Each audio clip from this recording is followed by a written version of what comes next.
Well, good evening, everybody. You thought you'd got rid of me, but this is the encore stream. Many thanks to Colin Liddell for closing out SJJMAS. That was the final interview, but I had made a promise to everybody, and that promise, when like SJJMAS started at the beginning, it was initially probably just going to be like last year, which is a-logging millennial woes a little bit, and like just commenting on millennial, but it developed into so much more than that. On accident, effectively, completely by accident.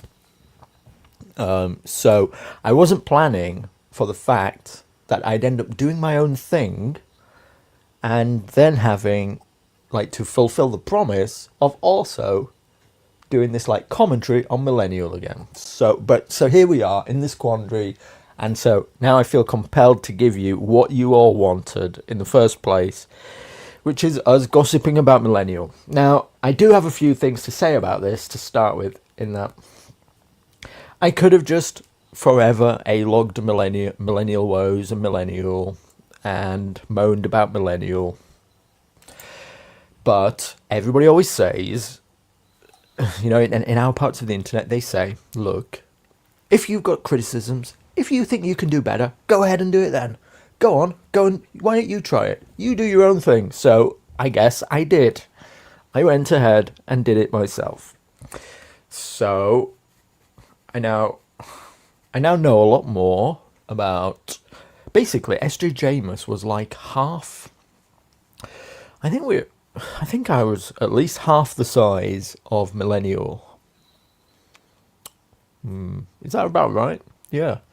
This is like show number 36, and I think millennial is something like 60 shows. So like about half the size. So I kind of now have a legitimate idea of what it's like being millennial woes, doing like about half of what he did. So yeah, anyway, that was my preamble. That's how we're here doing this thing. We are,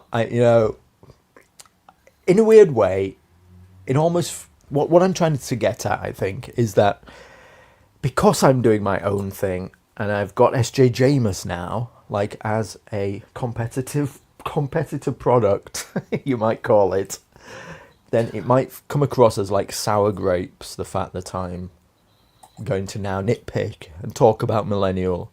So I wanted people who like weren't here at the start, didn't know how this thing came about, to understand where it all came from, and that it's not sour grapes. It's actually like the it's like the origin story, and I'm going to go ahead and do it anyway in the original vein of how we started.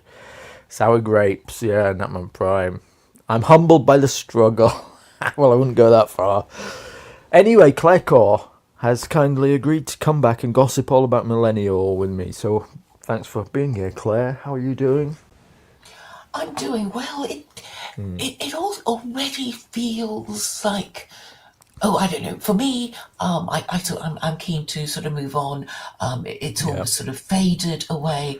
I haven't done absolutely. that much revision, but I'll try to use what I can remember of what I've seen, and make it informative and worthwhile, hopefully. Yeah, who will review SJJMAS? That's the question. Nobody, unfortunately. You're getting a bit above yourself already, don't you think, young man? I didn't ask the question. Miami Virtue did. So one day, people will be gossiping and complaining about me, and that's when I'll know that I made it, and I won't be. Well, I won't get pissed off and mopey about it. It'll actually be quite fun. So, with all that said, oh, by the way, I also am kind of past it. This is why we have to do it now. We have to just do it now because Christmas period is almost over. In fact, for me it is. I've removed my Santa hat already. I've taken down my tree at home. I just, like, once Christmas is done, I'm like, let's get this out of the way and get back to normal, basically. Epiphany is on the 6th, though, just to let people who care about these things know. 2 more Sure, days. sure, but I don't know what that is. Is that the Orthodox Christmas? And the 12 days of Christmas. So that's Right. what it. But I Yeah. think they're about 12 days behind us or something. So that's when Sure. it's Christmas and New Year for them, kind of thing. Sure. But for me, once Boxing Day's over and then New Year's over, I'm like, this is a fresh start. Let's not hold on to the past. So we just got to get this done. This is like the complete the circle, isn't it? So with no further ado, with all that said, with all those caveats in place, ladies and gentlemen, we're going to talk about Millennial. So, where did we get to, Claire? I think we already, early on in SJJMAS, we definitely covered the trailer, maybe the prologue, the countdown. I think we talked about white papers. Don't know who Staffordshire Folklore is. Anti-Dem is... you have I anything did to say watch about that. He Anti-Dem? was a bit sad, wasn't he? With his medical problems. And I remember he was saying that his balls were as big as footballs or something. Golf balls, something like that. And he couldn't Yes. move. And he still had those health problems caused by That drink. Yeah, that's the same story that he's told a couple of years on the trot now. So it's like ongoing medical problems. I have this timestamp here at number 5 that says big fat guy. I don't know why I've made that timestamp, but I've named it big fat guy. And a lot came out of that. Taking my faith more seriously, my doctor essentially told me that most of my health issues could be traced back to my weight and my lifestyle. Okay. And he essentially gave me the talk of, you better clean that up or else. Or else what? And essentially said, or else you can count on a heart attack or a stroke in the next few years. So I did. He actually, believe it or not. So I think his story is he's lost like 100 pounds. So, I mean, yeah. Then my other notes are that they talked about TV shows. Oh, there's an interesting point where they talk about not punching right, by the way. This is my main timestamp here. Let's Too listen to this. contentious. With the Basically, don't do what I'm doing. Don't do what SJJ dares to do, which is to talk about people in your own circle. I do what is a no-no, what you're not allowed to do. I'm the naughty boy. each other. Like, Oh, okay, I like Fox Day, I read his stuff, but there are times when he goes after other people on the right, and I really think he shouldn't. I'd really rather that he not do that. Like his whole thing about Oliver Anthony and all of that. Oh, so and so, such and such is a big phony and all that. Maybe discretion's the better part of valor with that. Now, that's not to say that some people on the right are beyond criticism. I think Nick Fuentes has, through a series of missteps, not just the Destiny thing, brought some very well-deserved criticism on himself. I think he's a good illustration of why, in general, and especially in big movements, you don't let 25-year-olds run them, because there's no substitute for experience and maturity. And again, he has made a series of really baffling mistakes. What's that wrong? have really, again, gotten him what I think is some well. Go on, what's wrong? No, I just thought it was funny. Somebody mentioned grannies, and I thought he sounded like such a granny. Talking about, Well, I'm sure he is a boomer. I'm sure he's a boomer. The criticism that is levelled at us, of course, Claire, is say what you want about millennial woes, but he doesn't stoop so low as to bring an Asian granny on, meaning you. Yes, I know, but the thing is, he should bring me on. That is the thing. That calls for courage. That is an expression of range. It's He not has a just, point. I'm talking to my mates and having a cozy time. you Yeah. know. Look, it's a joke. And It's that's all okay. basically what it 100% was. serious. Look, we get it. We're not beyond criticism. My biggest takeaway for anybody who's new here of the dissident right is that they can't laugh at themselves. They are now like beyond. They've put themselves beyond criticism. They take what I'm doing right now as like being the worst thing in the world.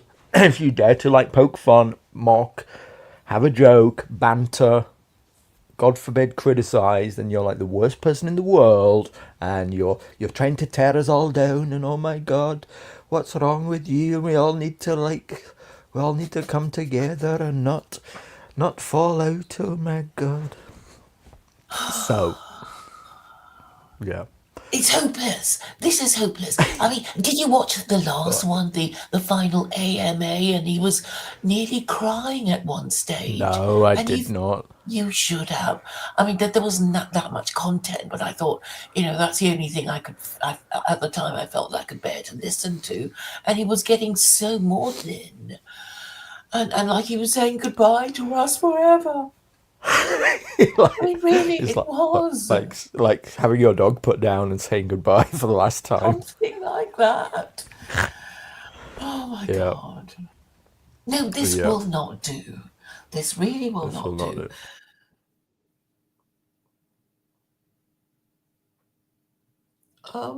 Oh, I'm the only one now. So what's happened? Whoops, I'm back. Sorry, I closed the wrong window. You kicked yourself out. I- It hey, happens. you know, the fascinating thing about SJJMAS was I did not fuck up one time, I think, which is remarkable, especially for an ADHD kid. Right, I did not fuck up. I nearly all of them started on time. All the guests showed up, apart from one guest didn't show up, but I found a replacement within like 20 minutes. I had a replacement in the chair. Yeah, they started on time. I was here. The mics worked. There was maybe one or two shows with a few like sound issues. None of them were mine. So like it all just came together and worked, which is crazy. Over 35 shows. Did you watch the one when he played a song and it was completely silent? No, I did not. Who I played think that? that was probably the AMA one. So we don't know what wonderful song that was. He played it, and it's like, what? Has my battery died or something? And no. Yeah. So let's go back to it then. I meant to get rid of anti-dem. So, and what was interesting, the reason I brought that little part up where they're talking about basically don't punch right. I thought Millenniyule was weighed in but I didn't exactly find it where he weighs in, because they say like you shouldn't punch right, but then they immediately talk about like who it's acceptable. Oh well, it's all okay to punch right against Nick Fuentes because he's toxic. But so then it becomes so relative. Well, who can't you punch? If you're saying you can punch Nick Fuentes, then metaphorically, then Then nothing is sacred. Then yes, then nothing is. Then what I'm doing is acceptable too. We should just go back to the days where we could all rip each other to shreds, and we all just like took it on the chin, rather than being so Exactly. fucking pretentious about it. In fact, it would generate more content. Do you remember back in the day when they used to make like a response video? Somebody would put out a video, Sargon would put out a video, and then someone would make a response video. 10 reasons why Sargon is stupid or something. And then somebody else would make another video about the response video, and it would go on like in a chain, and everybody would benefit through subscribers because of this. Yes, and nobody does that now. I think Brutus was the only one who observed this tradition and talked about, response videos and that kind of thing. True. Wow, we have money being thrown at the table already. Let's go. Ricardo Williams, thank you so much, bro. He says, Happy New Year and hail SJJ. How does Claire feel about being deported soon? The regime appears to be losing patience with Muslims. God forbid. Ooh, well, I'm not Muslim, so, don't be looking at me. And I think it will be quite interesting to see what happens. I know Elon Musk is saying, oh, Tommy Robinson. That's what he's doing. He's running a free Tommy Robinson campaign, isn't he? And why, oh why were the Rochdale Rotherham and all that? I don't know why it just suddenly came up again. Was it just him going on about Tommy Robinson? So, no. The reason for this is that Jess Phillips, who is, I might have the exact details wrong about this, so forgive me, but I tend to think that Jess Phillips is like either the Justice Minister or is the MP responsible for the constituency, whatever. Jess Phillips it came to her to choose to do an inquiry into the grooming gangs or not, and she elected not to. So it became news again, and then it was picked up by Elon Musk, and now it's being amplified by all the voices on the right wing. Well, actually, I would tend to agree with Jess Phillips that all the reasons why they didn't want to do it applied, and it's kind of old news. But it's just that people hate Muslims more, and Elon Musk is getting on the bandwagon. But I mean, the old reasons I imagine was that politicians love the Muslim bloc vote. So on the one hand, they want to, say it won't ever happen again. On the other hand, they don't want to.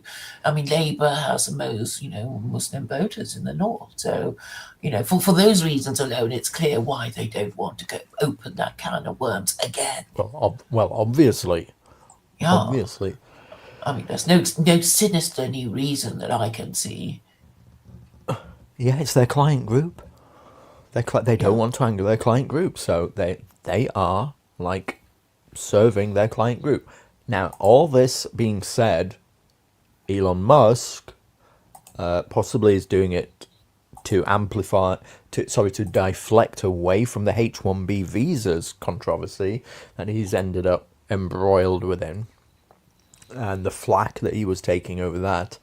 So he now seems to be like overreacting somewhat. He's like demanding that King Charles sack Keir Starmer and reform a new government and all this crazy stuff, which I don't know where it's all going. Us losing X if he goes too far.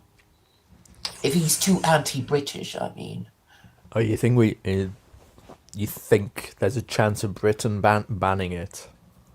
Well, I mean, we've banned RT. And even, harmless old CGTN, who are so infamously boring. I mean, I don't know. Yeah, I think Elon should, can it for a bit.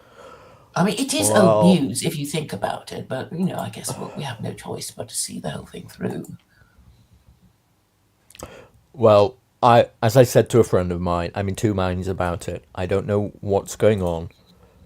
It's just wild at the moment on X, with everybody posting all about these, Pakistani gangs. We don't want to say the R word. I mean, I'm trying to get in on it too, but I'm just going to be the calm, neutral person and saying, look, stop complaining about the symptoms. Look to the root cause of the thing. Have you heard of Gillick? Well, of course you competence? would. Of course you would want to do that, because it's your issue, isn't it? Oh my God, they're tarring Muslims with this brush. They should not point out that they're Muslims. Angry, that the child prostitution gangs are Muslim, but they'd be fine if they were white, right? Look. And you can't exactly deny it. Look, this isn't the stream for this, but the issue is that they were Pakistani, basically. Yes, that's and foreign, and somehow that is, worse. And then the moment of course it is. That, it's they're not going to say, "Oh, that's racist." We're not in Pakistan. We're not in Pakistan. That's why. Anyway, this isn't. We can have this debate on another stream. Yes, we must respect the subject matter of. We must. So that's for you guys to look forward to, because that's a story that will run and run.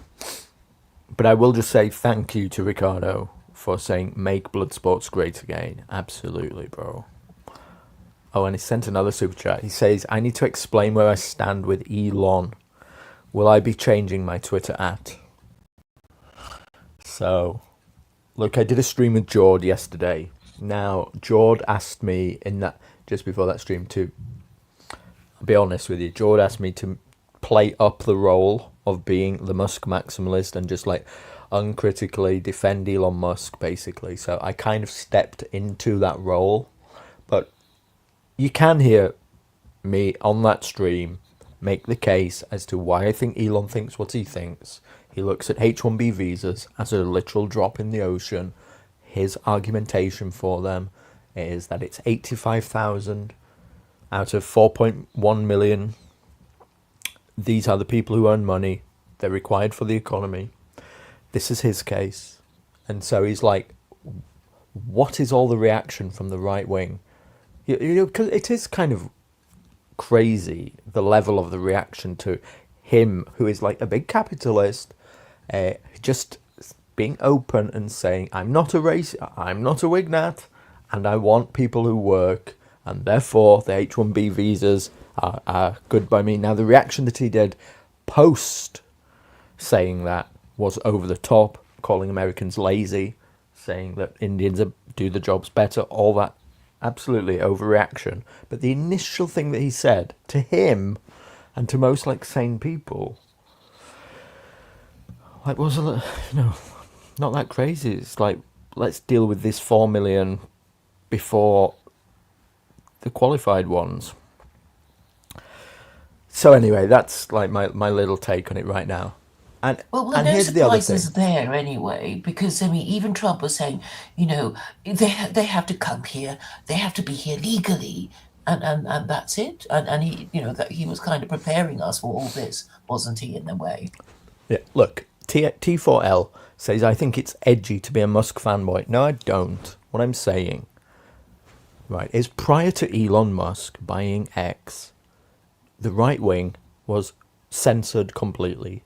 You didn't have a voice. You couldn't be on X. None of our memes, none of our discourse was in the public sphere whatsoever. You were in ghettos like on Gab. Now, it also effectively bought, won the Trump presidency. Whether this turns out to be what you expect or not, the pieces are in flux still. We've yet to see how it plays out. Okay, so I'm reserving judgment on it. It's what we thought was the best move at the time to bring Trump on board. It's on paper anti-immigration, an anti-immigration platform. Now we're also here in a place, ostensibly better than we were before, with our rhetoric now in the mainstream, unlike it never was before. So a lot of this is down to Elon Musk, irrespective of if he has bad opinions on Indians. And Ricardo also says Claire should do a man on the street secular Koranism preaching stream in Rotherham. Maybe set up a speaker that yells out the audience's super chats. Well, the thing is, the Muslims don't like secular Koranism. I was prevented from, staying on a channel because, somebody made a phone call and they told me to get me off, and I was kicked off. So, there's just this interesting fact that Muslims hate secular Koranism too. Well, they can't all be bad then, I suppose. Thank you for the super chat, Ricardo. Now we must move on with the show. He's really throwing his money at you. He's a good guy. Friend of the channel. Very much so. I appreciate the support. Thank you. So, look, there'll be more streams on this Elon Musk situation coming up. But let us respect the reason why we're here. What did you think? Did you listen to Rusty McRusty? Which one was it? I don't think I did. Yeah, you mentioned it. I watched the Ava one. if you remember. Well, No. look, I'm going to be honest. Don't like this guy. Again, if you're new here, I don't pull my punches. I just say it how I see it. Sorry about that, but look, don't like this guy. Some kind of TikTok idiot. I like Wiven. Wiven found this guy a bit like particularly egregious because he's just like, I don't know, out for doing outrage stuff, and he's like, make it mocking Ukrainians is part of like his shtick, and that. So Wiven particularly found him a bit egregious, and I kind of agree with that. I think I only heard of him millennial. through you. I only heard of him through you. Mm-hmm. Yeah, he's a TikTok millennial. I noted he doesn't even know who Jonathan Bowden is. He had retarded views on Trump and Vance, and he's a doomer. He believes that civil war is coming to America. Yeah, and I've got a timestamp at 15 minutes where I think he says Hitler did nothing wrong. Oh, no. Especially for the up-and-coming younger generation. I think that that's the big reason why it's such a threat. Now, you still have to be careful, of course, but the big thing was the translated AI speeches into English. That was the big one. And the thing is that the ones that did not like have any scenery of, like World War II or that, the Third Reich era or anything like that, it could be, a video of just a nature scene, but it's the narrated, translated speech. I think that this is actually a very new thing because people have always heard those speeches. It's Woes who says basically Hitler did nothing wrong here. Oh. Practically. They're talking about how kids are using AI to translate Adolf Hitler speeches into English, so it's Adolf Hitler, but and his voice, with his voice, but in English, translated by a narrator, and only bits of it, and so on. So to hear it translated directly by AI or whatever now is a new experience for a lot of people because it opens them up to the possibility that World War II didn't need to happen. That the Nazis didn't want to take over the entire world. They didn't want to destroy Britain and the British Empire. They didn't want to conquer America, and so on. So therefore, Churchill was actually the villain, and Roosevelt was the villain. Of the piece. And this whole thing didn't actually need to happen. Now, so there it is, laid on a plate for you. You know my views on this. I'm unapologetically that the Wingnats are wrong about this. I'm sorry I've got to tell you this. If you don't know my views on this, the Wingnats are wrong about this. Hitler did invade Poland. He didn't have to invade Poland. He invaded Poland. On his way to Russia. Yes, but in doing so, began the carpet bombing of Warsaw, shipped out 2 million Poles to work camps in Germany. 2 million of those died, non-Jews. I'm sorry, no, even if you're really, really anti-Jew, and you're like, Hitler was based, or whatever. I'm sorry. The Wignat narrative just doesn't stand up about World War II. It was a disaster for Europe, and he didn't have to invade Poland.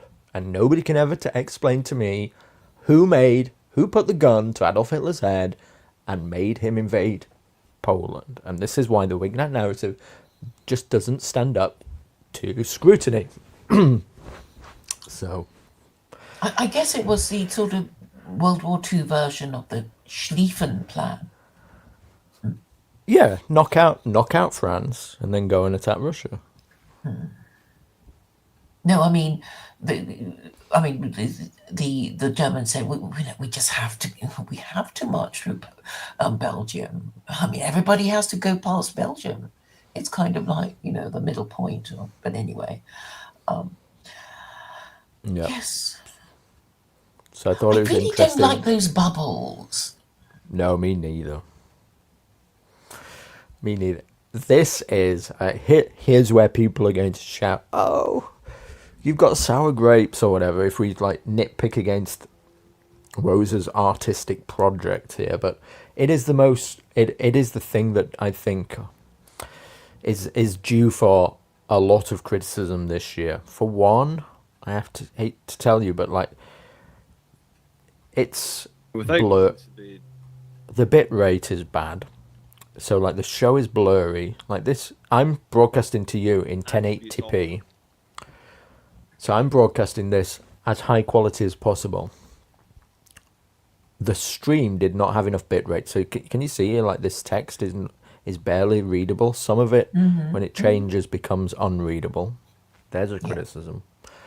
This backdrop is seems like some kind of stock backdrop. You know, like how the bubbles burst out. I don't know what bubbles are to do with Christmas or anything.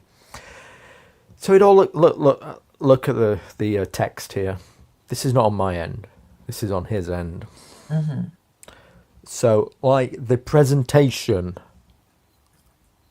was a bit crummy. I'm just going to say it was a bit crummy this year, basically.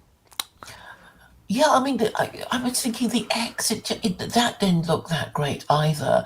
And then I thought, and I got really, really annoyed. It's like, a whole decade of not talking about secular Koranism. So that is your achievement, is it? Oh my god. Apparently the bubbles are supposed to be fairy lights. They look like an animation. They look like an animation from like, I don't know, when I first started using a video editing program, and I was like, I don't know, in something like 2007, and it came like on the disc, and it, you know, you just apply the stock footage, the stock animation. Anyway, yeah, so I mean, that was it should be falling snow or something, you know, to be more season appropriate. Well, look, right, here's an art project, right? I mean, compare. Hate to do this, sour grapes or what, but compare my art project to Millennial. I mean, mine looks way more. Mine's been way more festive, to be honest, hasn't it? Well, yeah, you know, it's seasonal, and it's actually quite soothing to watch all these, you know, snowflakes fall, and you know, it just gives you a sense of, you know, serenity. And to say that I just put mine together on the fly, scrounged shit together, you know, and whatever, and we've had basically this, we've had this, we've had this, we've had this, we've had this, we've had this, we've had this. yes, Oh, not that one. not that one. Forgot that one.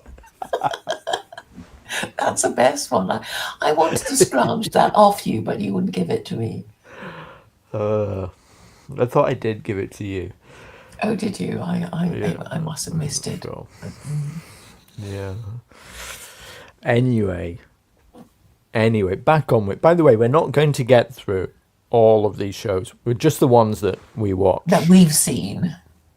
And Yeah, that's not that many. It's our for me. highlights. It's the best we can do, basically. Yeah. Did you watch Greg Johnson? I don't have any notes for him. So No, I didn't watch it, but I just remember All somebody right. saying he's as boring as ever, and that's all I have to say about it because I didn't watch it. I think I watched something like 15 minutes whilst getting ready one morning for work. It seemed to be the same old Greg Johnson show. From any year, from 2015 or 2018. He's been on every show. If you dip into it, you wouldn't know what year you're listening to him.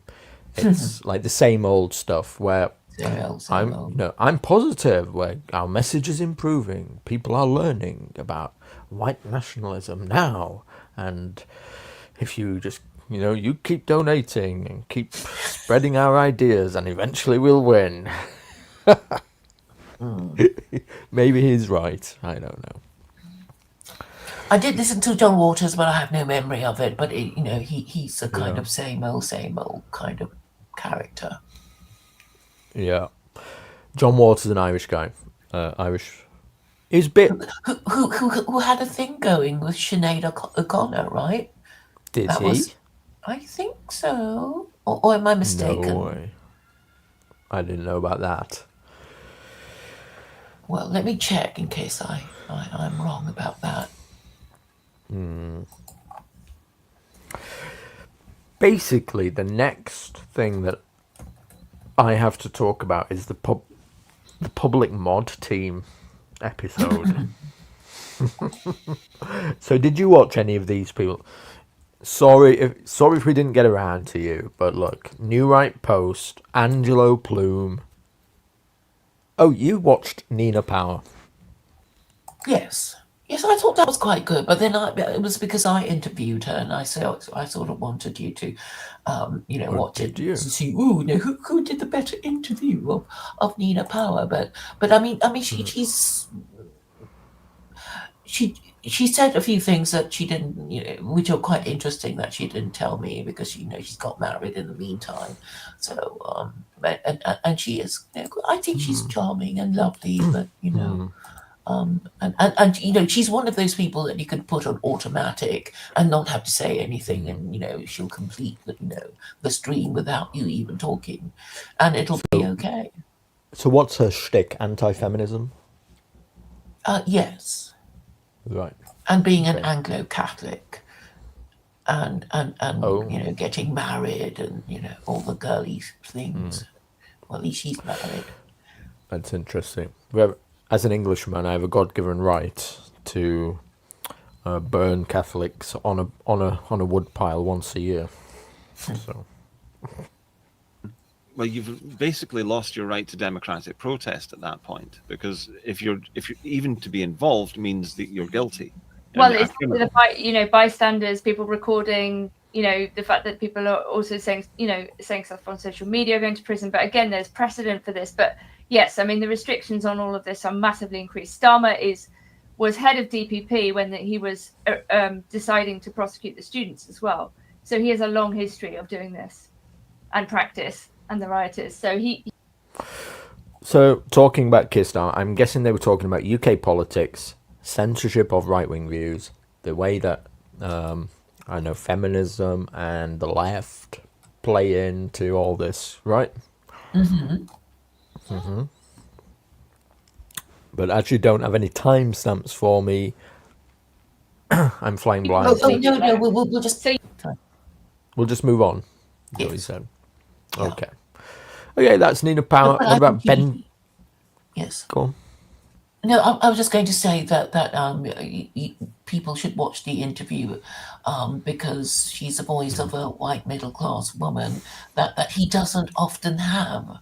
I mean, the white middle class woman on a season on Millenniyule is actually quite a rare find in my view. So worth watching just for that. Yes, I agree with Brutus. We need women on our side.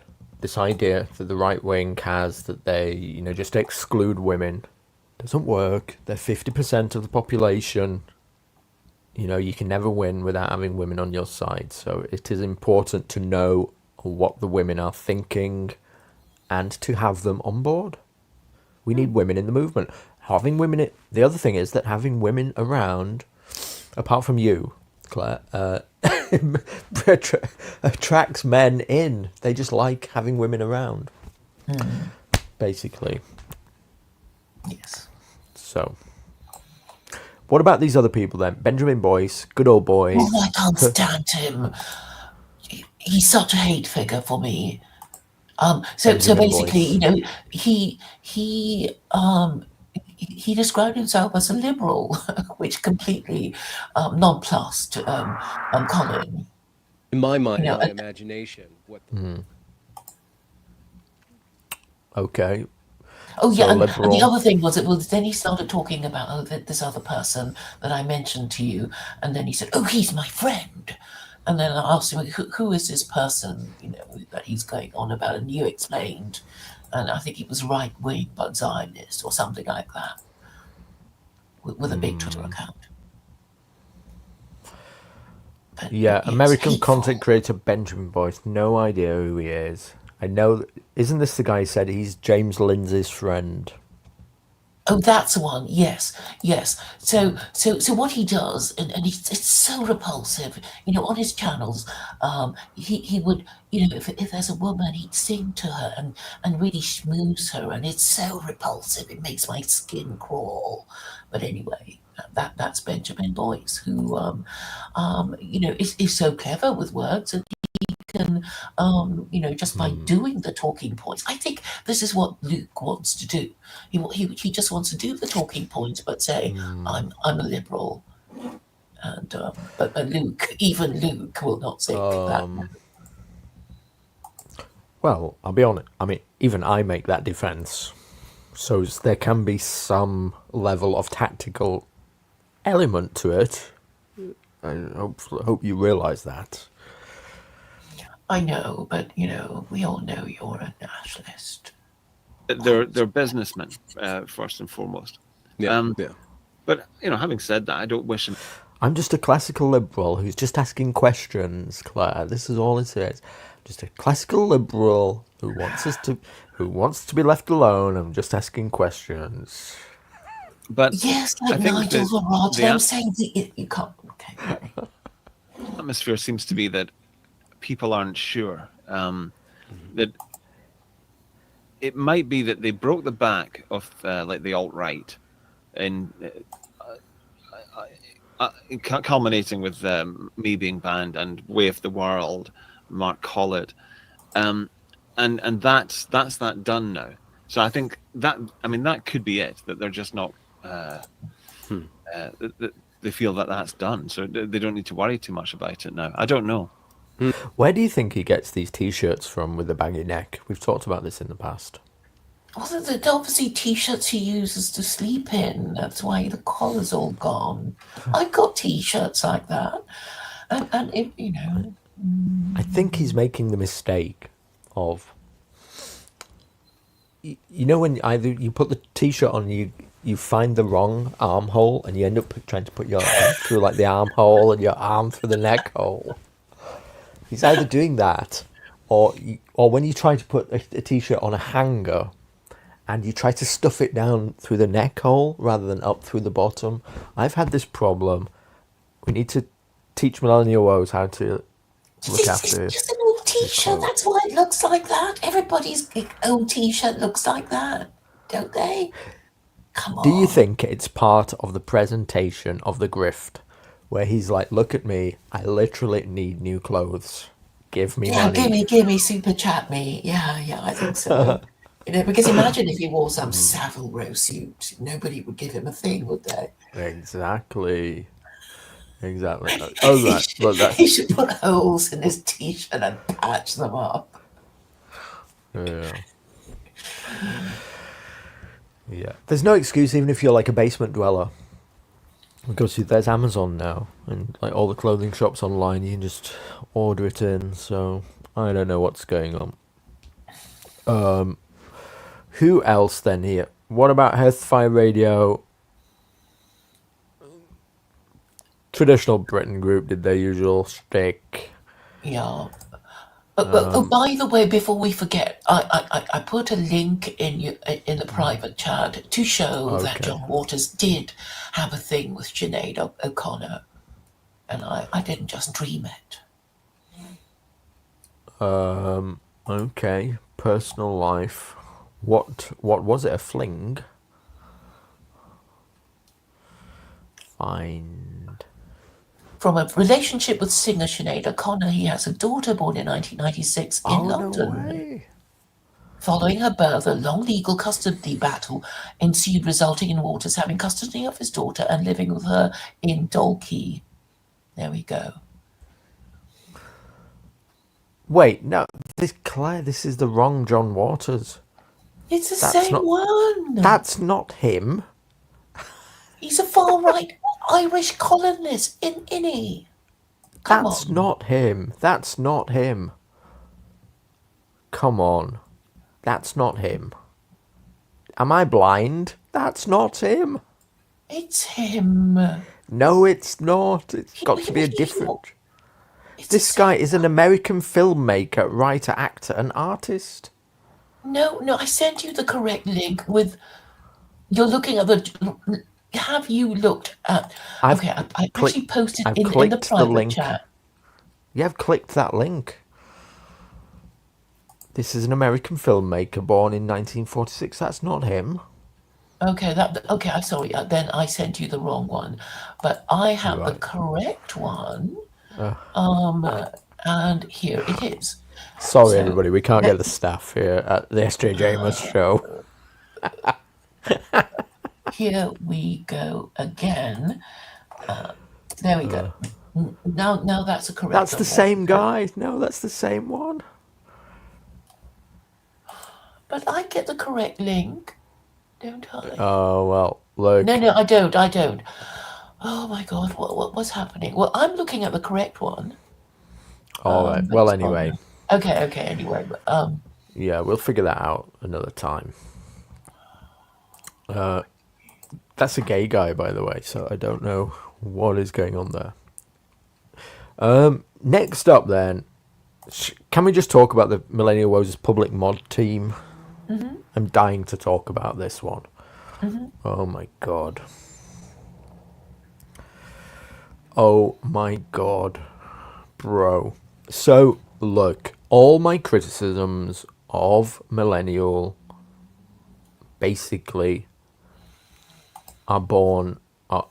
This is like an example of all my criticisms come to roost right here. The very idea of the show itself, having my public mod, MWO's public mod team, having the moderators who censor the chat and like decide what can and cannot be said, and kick and ban people for, like, I don't know, banter. I was banned again, from the Odyssey, from his Odyssey channel. And I didn't even say anything. It's like they just recognized me. Well, now you force me to admit that there's some nuance to all this, because in your particular case, I can actually understand why somebody might ban you. Because you do literally stalk him. Ban. Yeah, you do. You have stalked him for like 9 years. And here's the thing, though. Here is the crux of it. Right, if he didn't want Clarecourt to stalk him, all he would have to do is just talk to you, isn't it? Once.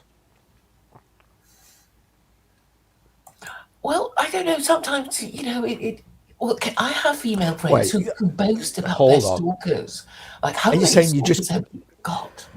Kind of thing. Are you saying that, like, you told me that your behaviour is a reaction to the fact that he ignores you and has refused to engage with you? So are you now telling me that you would behave the same towards him if he confronted you? What do you mean you'd- behave? I would not stalk him if he confronted me, and I would run away. Is that what you said? No, that you would be satisfied that your behaviour is a response to dissatisfaction with the fact that he's ignored you for 9 years despite knowing who you are. Well, yes, because it's like you're the biggest, baddest, largest gatekeeper, and obviously, for all sorts of understandable reasons, I would want to appear on your channel to spread. So my message. point is, as bad and egregious as Claire's behaviour is, he has brought it upon himself by, like, running away, like being terrified of Claire. I mean, all you have to do is get her on your show and tell her what a stupid idea she has, and then it's all done with, and she'll leave you alone for a week. Yeah, or just be nice to me, and then I'll think, oh, he's been so nice, I better not say, I better mind my P's and Q's, Yeah. Because, I do say to people, I always start off nice, and I play the courtier, and then when I realise I'm never going to get what I want, then I guess I let rip. Yeah. Anyway, So this public mod team, literally, it starts off with, so hello everyone, we've got my moderators on here who like to keep the community safe for everyone, and their responsibility is to get rid of anyone who causes a fuss, who isn't friendly, who says the wrong thing. Basically, here we have the censorship group who are the antithesis to everything that we like complain about online. And it starts off with who I call Karen from Telegram. And she's a great gal. And then Stephen, hello and welcome. Let's, What a number! Yeah, Don't know. here we are. That's me. One All of the right. women. Karen Yes, from yes, one of the Karen women. from the public mod team, right here, here to tell us how she keeps any banter out of the very Would serious you like chat. to say anything about yourself, just so that people are familiar? Well, yeah, I'm a German living in Canada. That's probably the most interesting thing about me. So All right. And then finally there is no, it's Ainward, Oh, Hello. because there are come on. The JQ Here we for go. Here that we from go. some outside people who want you to constantly be mentioning the JQ, letting racial profanities through in the chat all the time. But that's not what our chat is about. It is a cozy, comfy little corner, and that is needed. Not everywhere needs to be trashed up. Not everywhere needs to have this toxic. Oh my god! I mean, isn't this everything that the alt-right was like railed against They're forever? being nannied to death and they don't even realise it. Yeah, and now we've come full circle where we have Karen from Telegram telling us how the toxic elements need to be stamped out so that we can all give each other love and hugs in the chat on the daily. So This I is the infantilization. your chat woes. I love the way we have curated it, and I hope it stays that way.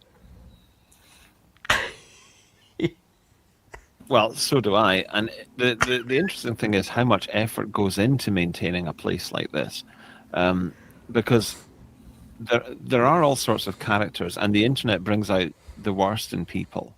But I always wanted it to be somewhere that you could get away to, and somewhere that people would feel comfortable in. So again, I'll no doubt say this later on as well, but I really am grateful to all of you for helping to maintain that. Pan, would you have anything to say in this direction about the online spaces? Oh yeah, absolutely. So we all know that MW Public and the wider woes expanded universe does cultivate. So anyway, look, that's that. I've got it off my chest about the hug box that we're The creating. minds of the what do you call them? What do you call the people who work in a nursery for children? Nannies. Nannies. Yes. Nannies. Yeah. Childminders. Childminders. Childminders. Look, it's I get it. You need some moderation, but if it's people just expressing the wrong opinion, or even having banter and arguments with each other, no, I'm sorry. It's everything that we used to complain about. Do you remember Sargon banging his fist and like complaining about censorship and like free speech in video games or whatever the fuck? I mean, look at where we are now, celebrating how we censor our chat.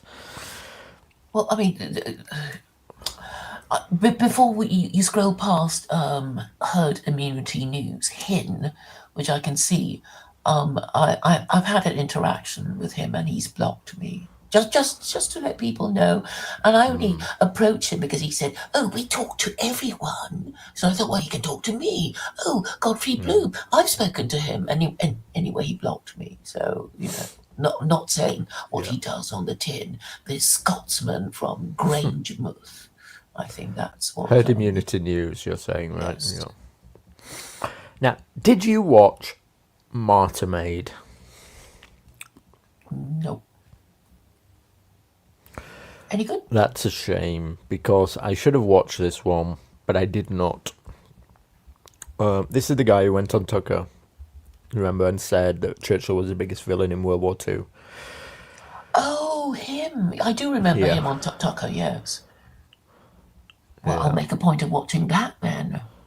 Yeah, unfortunately, I didn't get around to watching it. Obviously, doing SJJMAS, I was doing like 3 or 2 shows most of the nights too, so I just didn't get around to watching more of this. Like I say, I went ahead, I took up the challenge, I created my own thing instead of just A-logging woes, but I agree, everybody expects me to do this, so I'm what's the word? I am meeting my obligation. Yes. Well, I watched a bit about Will Tanner, but I think he's autistic. Yeah, okay. Well, it's not necessarily a bad thing. Well, he just goes on and on.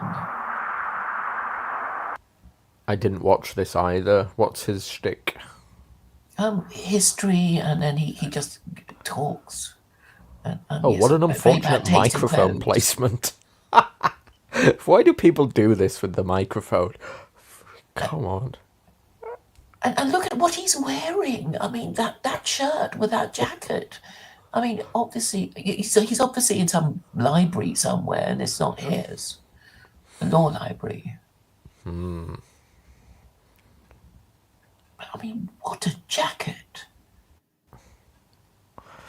Well, you know what this is, don't you? This is signalling, I assume he's an American writer. Oh, I was going to say signalling Englishness or Scottishness in particular.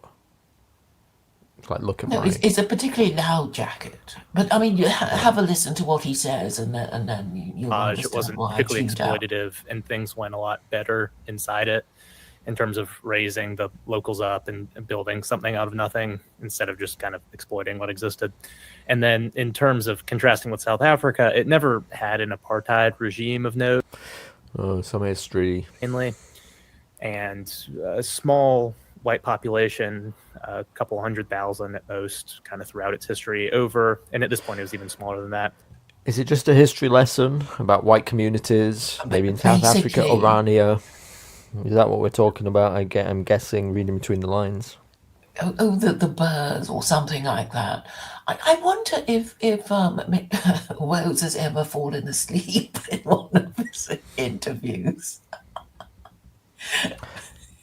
No, here's a behind the scenes view. It's easy to let people talk. In fact, you're happy when you give somebody like one line and they run with it.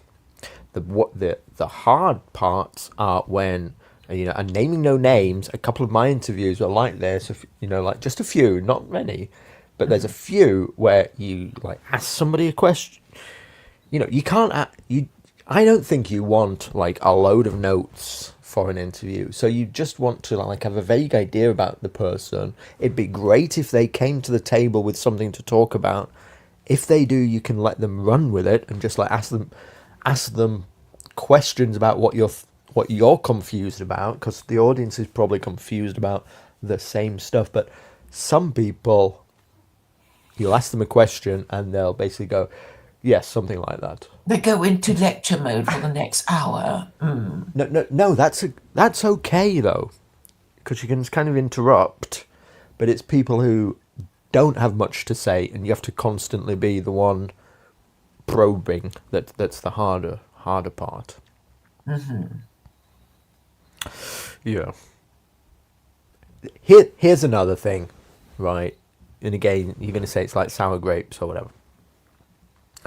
But Millennial Woes has it easy in the fact that all these people come to his show with a rubric of what they're going to talk about. They come with something to the table that like they've prepared, a pitch. It's like going to on Dragon's Den or something, and they've got their pitch. And so all Millennial Woes has to do is sit there and go, huh, that's very interesting. Huh, have you ever thought about how this affects the left? And shit like this. Mm-hmm. And so really, he has very little work to do. If somebody comes and you're just bringing somebody on, kind of like I am, they don't have a pitch. I'm bringing on like normal guys. They don't have a pitch. You got to like peel an onion together in a way, so there's a bit more work to it. Mm-hmm. So in a way, in 10 years' time, I would expect SJJMAS to be super easy, where I can just sit here and go, so, Will, I hear that you want to talk about communities in South Africa. Would you like to tell us a little bit about that? Mm-hmm. Anyway. Well, most of it is just therapy anyway. Free therapy provided by us. Yeah. So, anybody else here that you've watched? 40 Sacks, I've got written down, is just a Canadian, talking about Canadian stuff. Canadians were mostly affected by COVID, the lockdown, the trucker protest, how they were badly treated through COVID. So they all want to talk about that, and I don't blame them.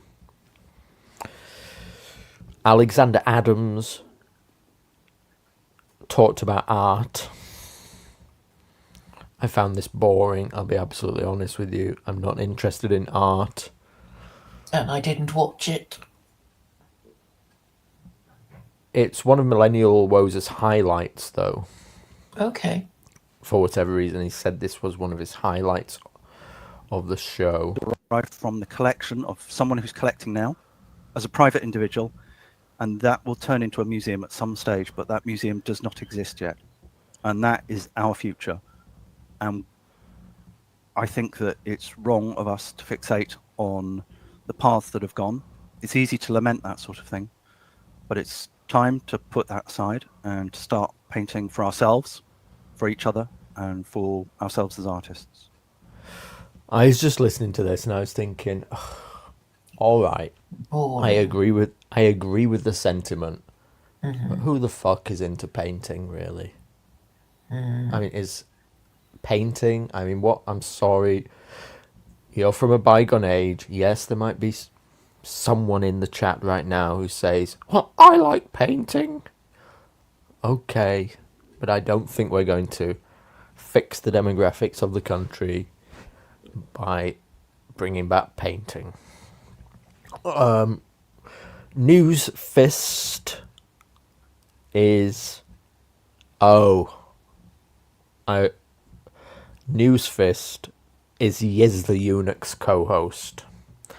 So although we didn't get the trans community representing directly on Millennial that I'm aware of this year, we did get close to it, because this is News Fist. This is Yiz the Eunuch's co-host. Oh my god, he didn't even fix his hair. Well, he didn't fix his hair. What's wrong with his hair? What's wrong? Well, he's got... Well, if he's trying to colour his hair, why didn't he? He coloured his hair and then it went... Oh, I don't know. That's terrible. That's the worst hair I've ever seen. Well, you just got sour grapes, Claire. No. What? You think his hair is okay? Wait, I'm colourblind, so I have to examine this closely. What are you saying? It's a bad hair dye? Well, he's basically... It's like he only dyed the top of his hair, and the rest he just left grey. That's what it looks like to me. Oh, yeah, that's not natural, is it? Because we can see the grey from above the left the side of his glasses, that's all grey, but on the top there's no grey. That's what you're telling me, right?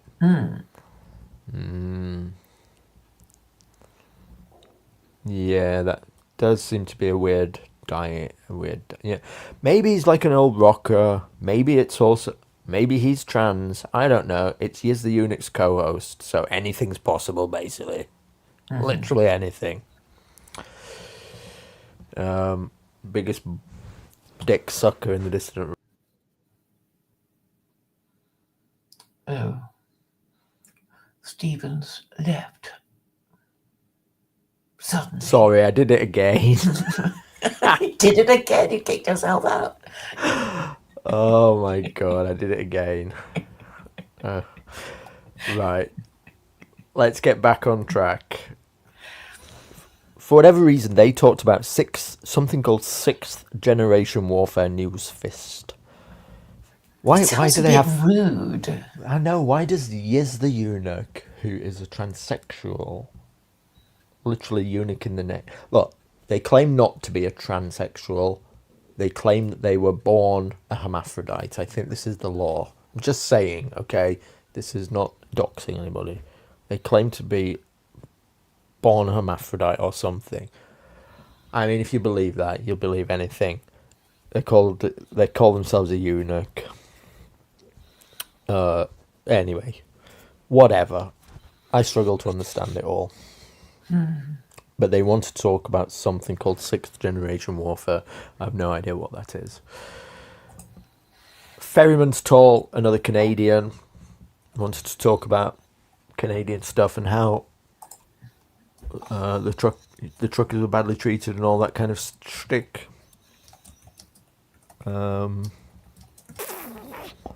I've got a timestamp for him that he's complaining about reform.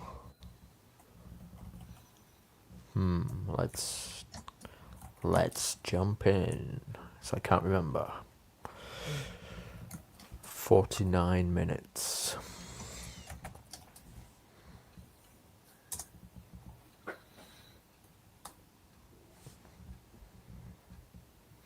Forum, or in Canada PPC, or in Australia One Nation, and you'll notice that in trying to occupy the space that's being abandoned by the center right, they are becoming the center right. They're becoming no different than the parties they seek to replace. So, but it's like putting a fresh coat of paint on something that's old and rubbish. Yeah. I can't think of the expression. Okay, so it's reform, but the only thing you can say about reform is it's not the Conservative Party. Yeah, sure, but it might as well be. At this point, but this is the problem. People do think, well, it's not the Conservatives. It is new. It's a new party. So it's exasperating, because then that starts the whole thing all over again. So now we've got another bunch of cucks, traitors, in government potentially. Yeah, I think names matter, and I think it's very interesting that they chose reform. Now, we had a reform party in Canada at one point as well, which was, again, an attempt to usurp the Conservative Party. And I think it's very interesting that they choose that name, because So it's annoyed me.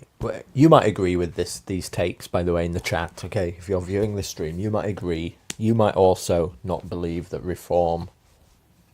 Certainly, they're not perfect, but you might also believe that they're like, I don't know, a government op to subvert the right wing, or to just drain energy out of legit nationalist sentiment. You might have those opinions.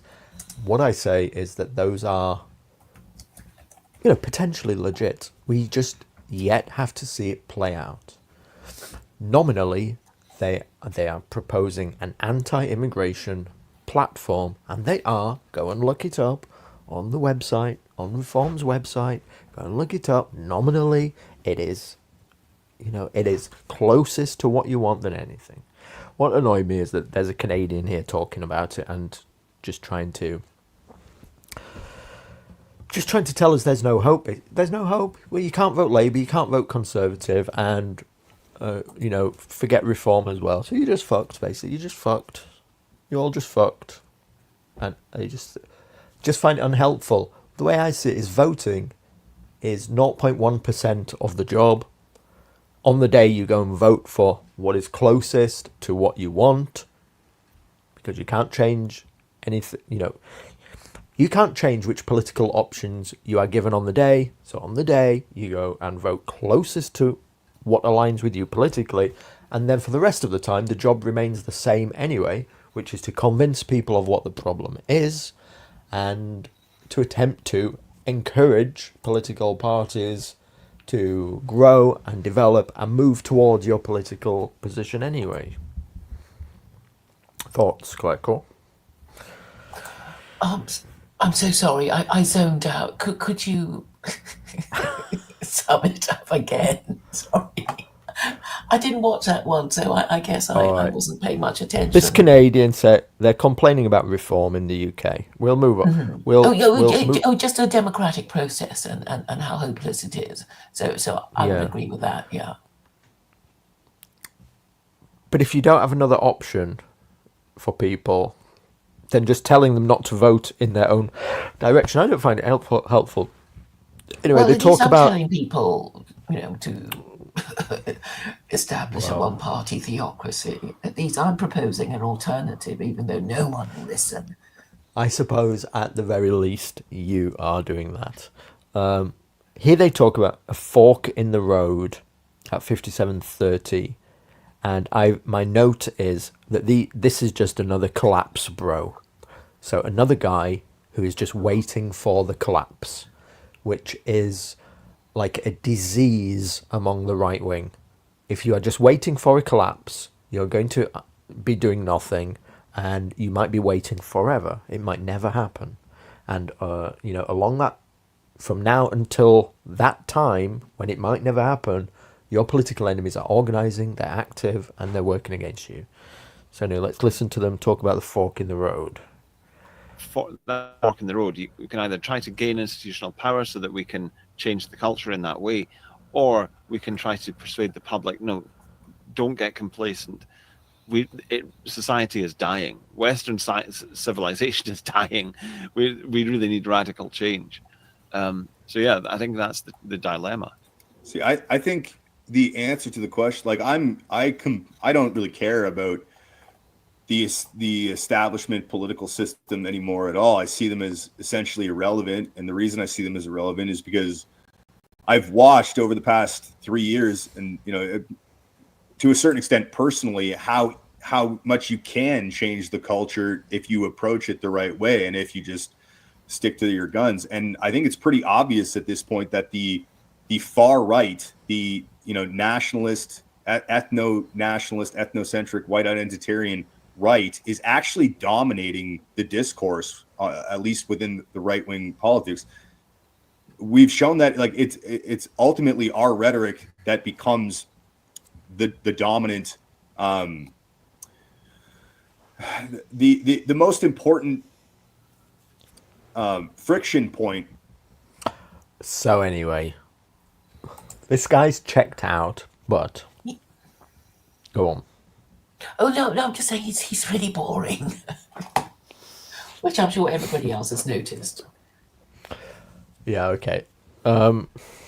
Look, if you're a doomer, if you're waiting for the collapse, if you don't believe that there's a political solution, then you're going to be a do-nothing guy, basically. And so, meanwhile, your political parties are going to go ever more leftward or whatever, because they're being taken over by the active people in the political parties. So, anyway, I think on the day you have to vote towards your interests, no matter what. Or at least say what you want to happen, even though you don't think it's going to happen in your lifetime. Yeah, the problem comes like here in the UK. Maybe in Canada there is no political party even offering you, like dangling cheese in front of you. Even if it's a mousetrap. Even if it's a mousetrap that Reform are offering and they're dangling cheese in front of it, at least the cheese is being dangled. And so you can say, well, here is a political party offering nominally, towards what we would like. Obviously, it's not perfect, Yeah, we're sort of like the Americans. I mean, I guess they think, oh, we voted for Trump and now we've got H1B. Ha, ha, ha. Yeah. I mean, and if you doubt it, by the way, look, go to Reform. You might hate these people and think that, they're cocks or whatever. Go to Reform. Go to Our Contract with You. Let's take a look. If it loads, here it is. Scroll down. Immigration. Anything else? Okay. Here we go. Uncontrolled immigration has pushed Britain to the breaking point. It's basically their platform attempting to appeal to the normie. Okay, so you might be suspicious of them, but at least there's a party offering it. Freeze non-essential immigration. Yes, it's not perfect. You might want, whatever, pogroms and shipping them off on boats by the million, but you're never going to get that. Politics is incrementalism. So at least we have somebody here, with a plan, saying nominally that they're going to deport foreign criminals. Immigration, illegal. They're going to bar student dependence. They're going to stop health tourism and employer immigration tax. Freeze non-essential immigration. Stop the boats. Secure detention for illegal migrants. Look. Build the wall. It's nominally on your side of the political aisle. And so you should support it, in my opinion, because there's nothing else. If you are like a Homeland supporter, okay, go for it. But they're going to probably field like 6 candidates out of 6. What is it? How many people have in Parliament? 650 or something like that, yeah. Yeah. They're going to field like a handful. You're probably not going to get the option to vote for Homeland or British Democrats or whatever. Your options on the day are going to be Labour, Conservatives, or Reform, or maybe Liberal Democrats. So, you have to pick, do that 0.1% on the day and vote whoever is most likely in your interest. That's my opinion. I could be wrong. So, next up then, that was for Isaac Young. What about this guy? I didn't watch that either. Right, he's a Substack essayist. He says the woke is not going to be put away. So we'll move on. UK column. Anything to say about UK column? Same old conspiracy. I can't bring myself to watch it because it'll just make me hate old people. Okay, we'll move on from UK column. Okay, basically fifth column. Kremlin fifth column, UK column. We're not going to say anything bad about the Woodlander because he's reached out to me and I think intends to come on the show. Okay. So, the Woodlander, so we're going to be kind about our friend, the Woodlander. I was thinking the bubbles should be, I don't know, apples and lemons and oranges. Yeah, maybe. What did he talk about? I've got a note down here, something about Orania. Right direction. So if you can't interact and you can't gain power through the traditional methods, which has been shut off to us, we failed for the last 100 years. Don't try that. Try something that works, because this has proven to work. What they did in South Africa is they said, okay, look, you're not going to let us into that political system. We understand. Okay, what we'll do is we'll buy this land here. We'll build a town. You've now got the government in South Africa asking Orania, how come everything's working so well there, and can you help us? How insane is that? So, although I said I wasn't going to say anything bad about the Woodland, because he's going to, I think he's reached out. He said he's probably going to come on my show. So, I'll get to pitch this to him. But my problem with this, I think Dangerfield described it as playing, is it a solution for many of us? Probably not. because the idea is that we're going to go and play like Frodo in the woods. My criticism of this, without having yet him tell me about it, is that it's like for 0.1% of people to go and, like, I don't know, retire. Like retirees do anyway. My grandparents have a caravan at the seaside, and they go, and basically they go there, and that's basically like glamping. Maybe he's into camping. But yes, it does sound a bit like retreat. It sounds like a British Aarvoll. We'll get to Aarvoll, but the Woodlander. Okay, fair play to the Woodlander if he's going to come on the show. So we'll hear him out when he comes on the show. Basically, I guess if he comes on, if he confirms he's not deep state by actually coming on SJJ's show. This is literally the test.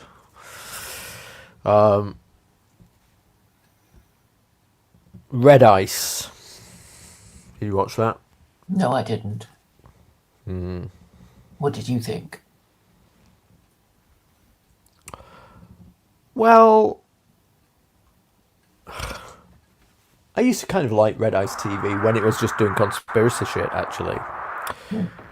I don't blame them for Basically, Red Ice TV had a successful conspiracy show where they talk about all kinds of stuff from like aliens to ghosts and all that jazz on YouTube. And then they got red pilled and they started to move into white identity politics. Mm-hmm. Now, you can't blame them for that. You can say that's noble. Mm-hmm. But I got a bit bored with it when they started doing that, to be honest. It's interesting. They talk about flat Earth. This is the one thing I wanted to mention. I've mentioned this before, that my suspicion is that most people who talk about flat Earth, I know there are some real ones who believe it, but my suspicion is that on the right wing, people are LARPing about flat Earth, and they are doing it essentially to bring like conspiracy-minded theories people into, I don't know, right-wing ideas, probably basically just like anti-Semitism and that kind of shit. Mm-hmm. It's a pipeline in, because there's a huge market for conspiracy stuff, Claire. Mm-hmm.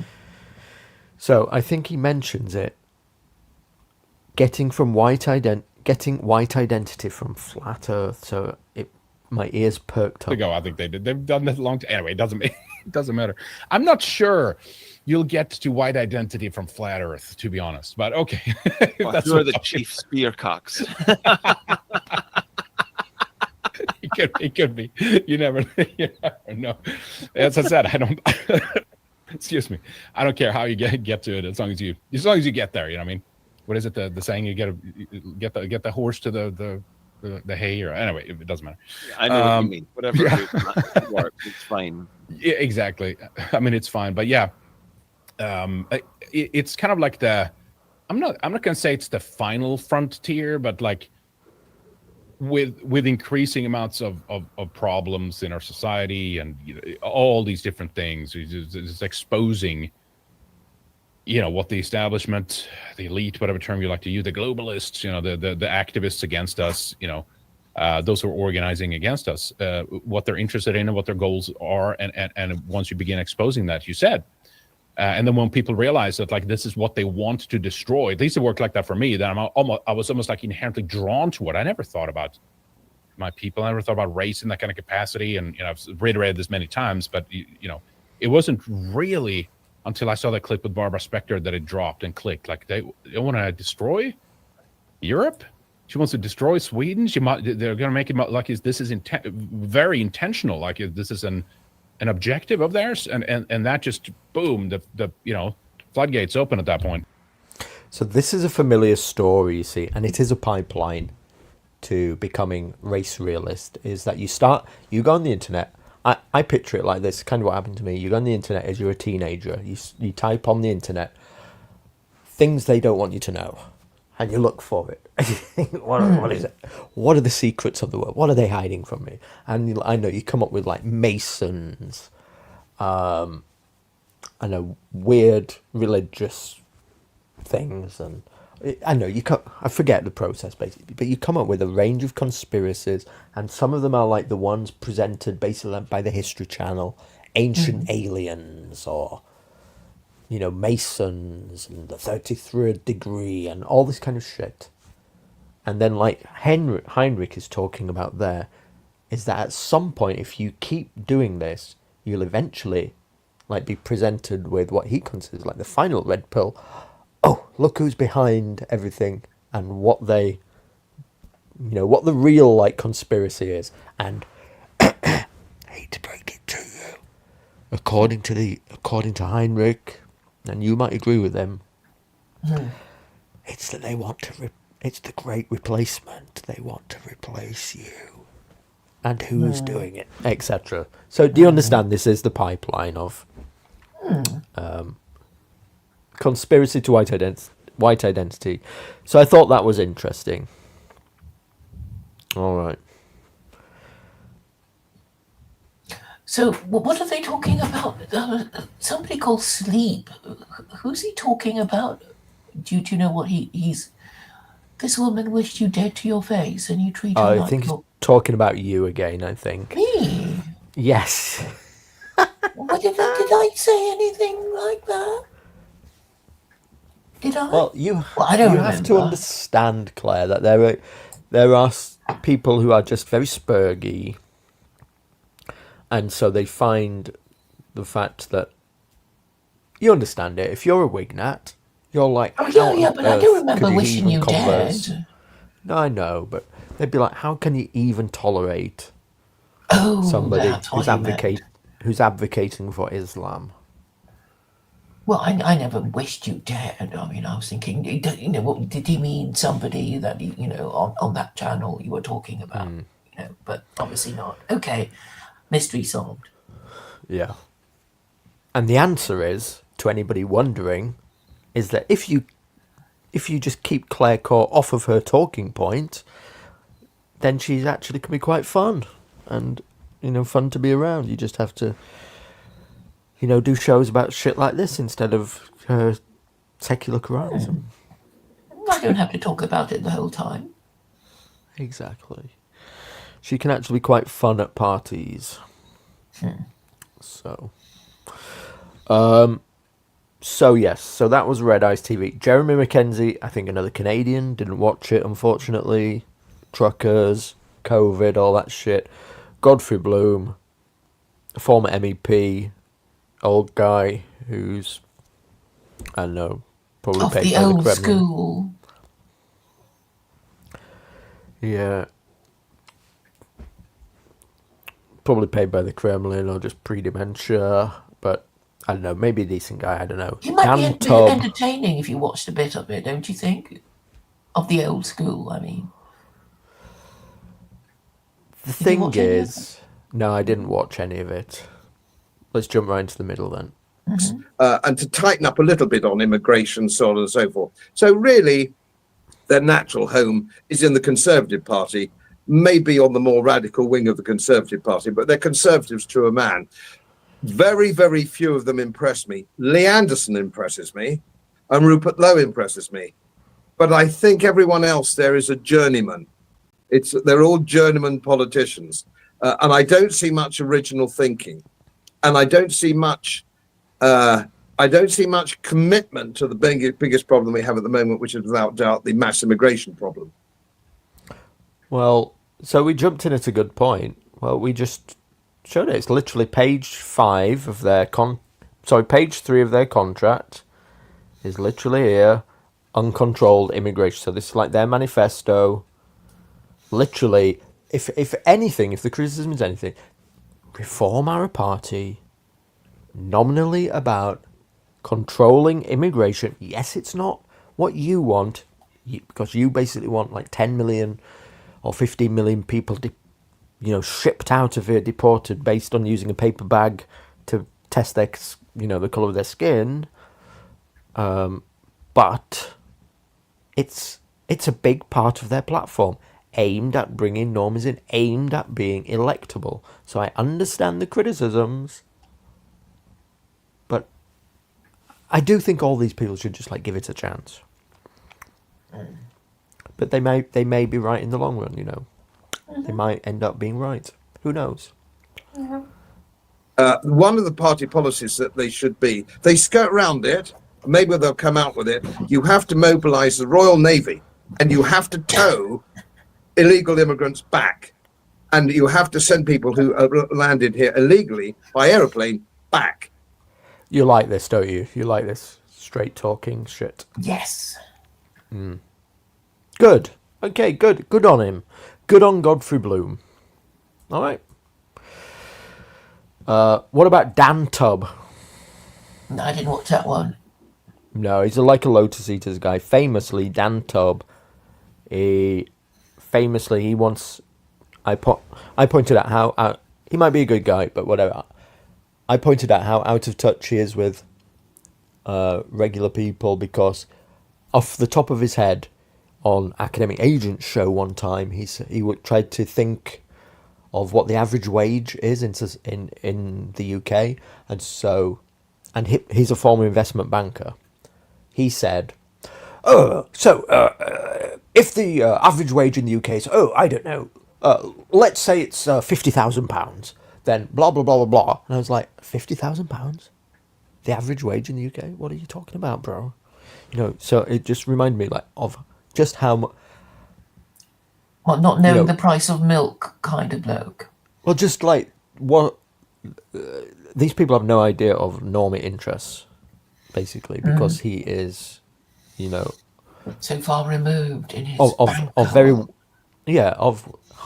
extremely wealthy middle class. You know, he's on six figures, probably in the middle of, you know, 6-figure salary, probably like £500,000 a year or whatever, trying to imagine the plight of the common man. So, anyway. Did you watch Jared Taylor? Because that was when Woes kicked himself off. And no, I did not, I don't think. I mean, he's quite boring, really, but I mean, I just thought I'd mention it if Jared Taylor is back on Twitter. Yes. So the Christmas card stream. The Christmas card stream. Let's find Jared Taylor on Twitter. I'm Here he is. Following him, yes. Here he is. He's back. Famously, he was the one man that had yet to be returned. So there's the link in the chat. Follow Jared Taylor. Grandpa's back. So that's good. Real Jared Taylor, 64.4. Okay, followers. Did you send Millenniyule a Christmas card, Claire? I watched it. And it was just so sickening. I remember telling you, it's like, I might be starving on the streets, but I'll never do a stream like that. And it was, how nice. You know, all those noises. Well, we'll get to it. We'll have a quick look at it. We need to plough through these. We've been going for... I thought we'd wrap this up in like an hour and a half, 2 hours. Oh my God. So Jared always does the same thing. He does it very well. He explains in a very polite and logical reason why you should care about your own group. Why people who tell you that you shouldn't care about your own group, you know, that this is essentially abhorrent because everybody else cares about their own group, and it's kind of a psyop put upon you that only you are told effectively. You, as a white person, you are told that your civilizations are only great by the contributions of other people. So it's diversity that makes Western countries great. Diversity is the good thing about white countries, and all the bad things are basically the product of the white people. And that this is like this is just untenable. It's obscene, and Jared is the best. Like, you know, he's been in the game for the longest time explaining these things. You don't find East Asians, for example, are obsessed with this idea of equal outcomes, or Southeast Asians, or Amerindians. No, they don't even think in those terms. But this is something that seems to be baked into our nature. At least it's been baked in since the last 100 or maybe even 150 years. This idea that we must all end up equally privileged, equally wealthy, and that any difference in achievement is somehow embarrassing and immoral. Yeah, it's somehow and artificial as well. It's imposed by society. That's right, and that's why we have such words as marginalized or downtrodden. In other words, there's no such thing as anyone who is so stupid or shiftless or improvident that he deserves to be poor. I mean, that may be putting it harshly. No, can never be the case. These people have been marginalized. They've been downtrodden. They've been abandoned. They've been abused by society. This is something that so many white people have latched onto. They're incapable of letting go. But at the same time, I think that, for example, children are much more realistic about this than adults. Yeah. Children know. So there's Jared Taylor, best advocate for white people without becoming a spurg, without becoming unpleasant, without saying anything that, you know, the biggest criticism of, like, you know, right wingers or wignats or whatever, or the far right in quotes, whatever, is, you know, they fundamentally want to do something that, you know, may be unpleasant to certain groups, you know, or they won't. Well, yes, and the thing is, you know, he doesn't understand. Well, you know, not every country is a global empire, so they don't have to do this. We're all one big happy family, aren't we? Kind of thing, which, you know, empires have to do in order to keep all the disparate members of their, you know, empire together and playing nicely with each other. So I think, you know, it's a failure to understand that America is a global empire, and as such has the ability to move people around at the expense of the originators, you know, the white people who started it all off. I'm sure the Romans were complaining about the exact same thing. Why can't our emperor be an Italian for a change? You know, that sort of thing.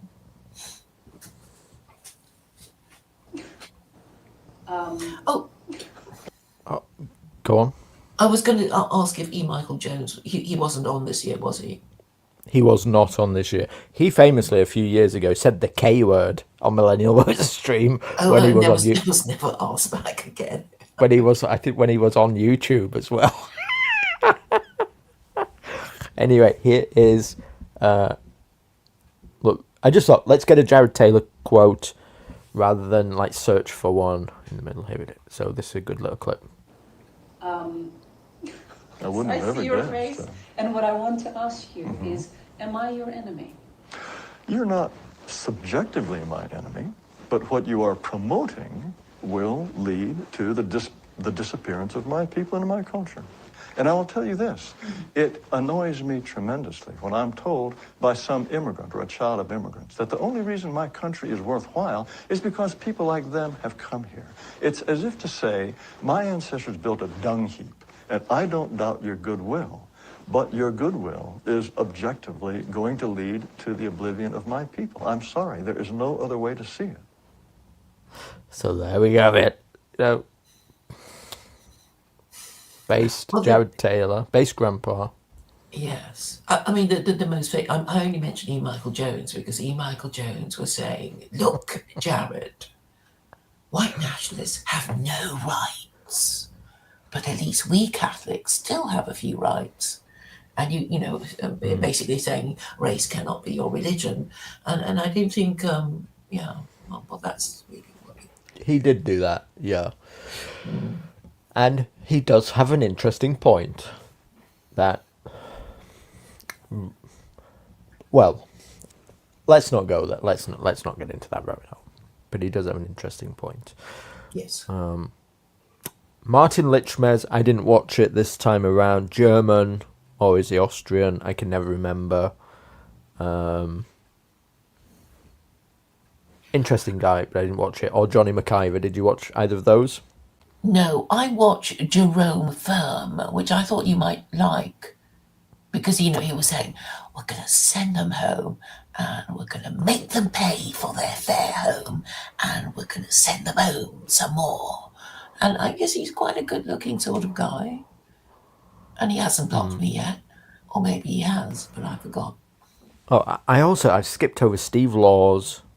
Unfortunately, I didn't watch Steve Laws. He's so strident. I can't bear to watch him speak, really. Who's Steve Laws? Yeah, he's so oiky. I can't stand it. Oiky?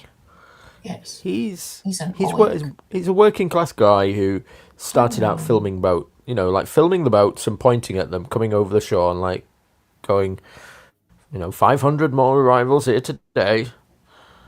Blah, blah, blah, blah, blah. Prince. Why did they start doing that? Was that... But I can just sum up Steve Laws, because I don't have a timestamp. Steve Laws has a plan. And his plan is remigration, and it's become a meme. I think it started with him. I don't know. Oh, it was his invention, was it? Well, I think the meme started with him. So, I could be wrong. But anyway, it goes like this. His plan is that you would do it progressively. And you would start, and I might butcher this, but the plan is basically this, that you start progressively. Everybody agrees, for instance, that, or should agree in theory, there's a consensus in the country, that illegals should go back. Well, you could start with illegals who commit crimes, and then the illegals themselves in the next wave, and then people who've overstayed their visas, and then people who come here on a visa but commit a crime while they're here. Well, then they have to go back. And you progressively, move down, and gradually you've got to a point where the majority of the problematic immigrants have been removed from society without people kicking up much of a fuss about it, because you start with the worst and you keep going down. Yeah, because people will have to agree in principle that illegals should return. Illegals, people who commit crimes, people who overstay visas, and at this once and the same time, you stop offering indefinite right to remain, and then when you get down to just immigrants, you then begin offering incentives. You offer, for people to choose voluntary repatriation back to their home countries, and it's an assisted repatriation, and you've done this without ever having to be mean, or do a pogrom, or any of this shit that gets labelled at the right wingers. No, like Jared Taylor says, nobody wants to round people up with guns and forcibly push them onto boats or onto planes. This would be a terrible look. You would lose support. We have a lot of people in our country who are on our side who are altruistic at nature. We are generally compassionate, empathetic people. To a fault, as Europeans, this is who we are. We don't like to see this kind of thing. We sympathise with the victimised. So we have to do this in a progressive way that is reasonable. And anyway, that's the pitch for that's the pitch for remigration on a progressive. But he's scale. the wrong person to do it, because he's so strident.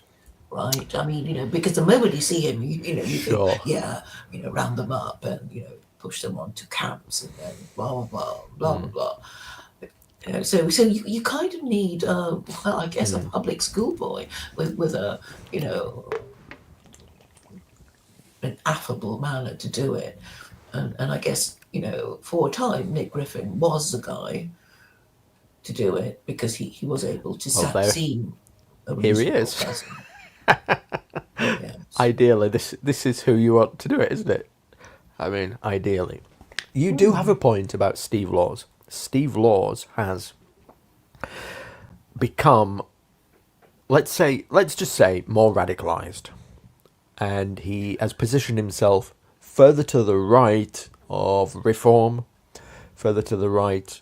He's effectively joined the Homeland Party, And so he's getting mixed up a little bit more in being to the right of the right wing. So a bit less comfortable than is comfortable for the mainstream of politics. Absolutely. Well, you need people to, push the boundaries. I have to say that I have been radicalized. Shock horror. Just by talking to you guys, I radicalized myself. Did you? Yeah, it's like, what can you do with these people? You really need to lay it on the line. And, oh no, Stephen's remigrated himself. Oh my God, that's like 4 times now. It's because I'm having to flick back on the millennial screen so many times that I know. I just click back on the wrong window, the window that's already open, which is StreamYard. And before we move on to something else, there's something that just jars with me, the way he says remigration. I don't know if anybody else has noticed. Millennial woes, yes. He says, remigration? I've got a clip of that coming up when we do JF Gariepi. Yes, and before I forget, I remember years ago when UKIP was still, UKIP with posh boys instead of Jarrett Batten, associates. That they were saying that realistically we can only propose the deportation of illegal immigrants because saying anything else just wouldn't do, and that was years ago, probably 10 years ago. So I mean, I suppose what I find is like, am I the only one who's sort of seen this all, and this is all so deja vu? But I guess the young ones, think they've discovered the idea themselves. I'll shut up now so you can play your video. Did you watch any of Blackpilled? No, I don't remember. You told me in the DMs that this was an interesting one. I swear that you did. Oh, I might have done. I just don't remember now. Oh dear. Well, but maybe if you played something, it might. The problem I worry about Blackpilled is he's probably the most counter-Semitic of everybody, and so I worry about is this terms of service friendly? I didn't watch it this year. I've watched a lot of Blackpilled content in the past. Oh yes. He does make a few predictions, and I thought they were quite interesting. I remember now. And Blackpilled. Sorry. Continue your thought. No. He made a few predictions that I thought was interesting, and he. I was going to say I learned a few new things, but then I realised I've forgotten what they were. Yes, Blackpilled is a doomer. He is absolutely, it's in the name obviously, so he is absolutely believes that there's no political solution, believes that Trump is like, Zion Dawn, absolutely, that, I know Elon Musk is selling you down a river, that there's literally zero political solution, that this is basically going to end in civil war. He wrote a book called, is it Day of the Rope? God forbid. So it's basically a Wignat manifesto, basically, I guess. But he's a very smart, very educated guy who knows a lot about. Well, his bread and butter was analysing films and TV shows and pointing out all the subversive anti-white propaganda within them that might just fly over your head. We'll randomly just go in for all the Masonic conspiracy theories at 33 minutes and 33 seconds here. During when Israel was first becoming a country officially, I guess, by mass murdering Palestinians. Oh, it's getting spicy already, isn't it? Oh my God, let's try and find somewhere else. And that immigrants work harder, and so white replacement's actually good for the economy. It's the same. That's his book. His book is basically saying that white people in the Rust Belt and in the South and in Appalachia, they're just these white trash nobodies that are failing because they have no hope and they have no direct. Like, It's like, yeah, of course they have no help and no direction. You moved all the fucking manufacturing to China. I mean, but anyway, so he writes this book that, again, isn't that good, but for some reason the New York Times has to, like, out of nowhere, right? The New York Times suddenly reviews it, and then he's on NPR, and then he's on MSNBC, and then all of a sudden he's running for Senate, and he's being. I think he's talking about J.D. Vance, who he believes is like a plant, a Peter Thiel plant, which he probably is. But anyway, I'm reluctant to play any more Black Pill at random because I fear it may break the terms of service. So, but highly recommended. Yes, isn't probably. it? So people should watch it on their own. He's a very interesting guy. Okay, Robin Riley. Did you watch any of that? No. We're on the final furlong here, Claire. Jolly Heretic. I did watch that.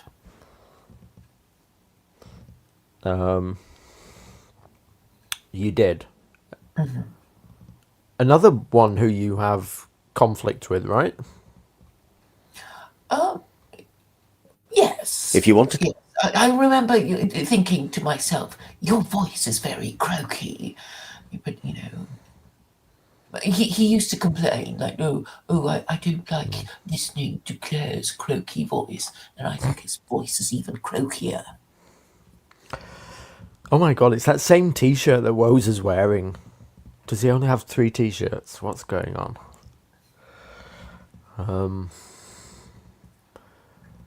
For some reason, oh my god.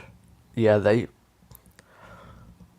for some reason there was technical problems during this stream, and Woes decides to bring up his meme folder. Yes, I remember that. Modem. We'll have to wait for him to come back first. In the meantime, I'll put up another miscegenation meme. Let's see. I've got so many now. Yes, the cat. Well, this one is about mud sharks. Oh my god. Absolutely disavow. Absolutely horrendous. Sorry for any offence caused, everybody. That's shocking. So, there we go. That was my highlight of the Ed Dutton stream. Geroid Murphy. I didn't watch that one. Me neither. Irish guy. Sorry, didn't get round to it. Ava. I watched that. I listened to that one, yeah. Is she on camera? I don't know, because I was in the kitchen. Oh, yeah, she is. Let's feast our eyes, boys. Let's take a look. Yeah, there wasn't room to disagree. Oh my god, she's got the Jesus statue. What's going on there? That's a bit weird, isn't it? Yes,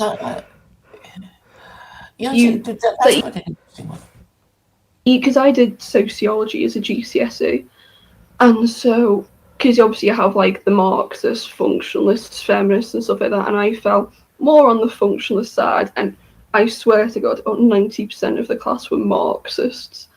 And I don't think they even really understood it. You're doing GCSE, you've only got very basic.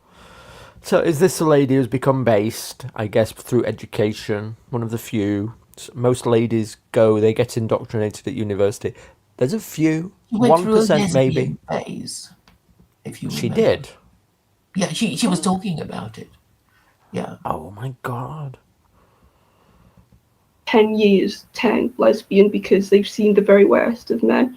Doesn't make it, wrong. And does she blame becoming a lesbian on university? Well, educational indoctrination, I guess. Wow. Whatever, it's just... In that case, it's completely understandable. They've seen men and they've been...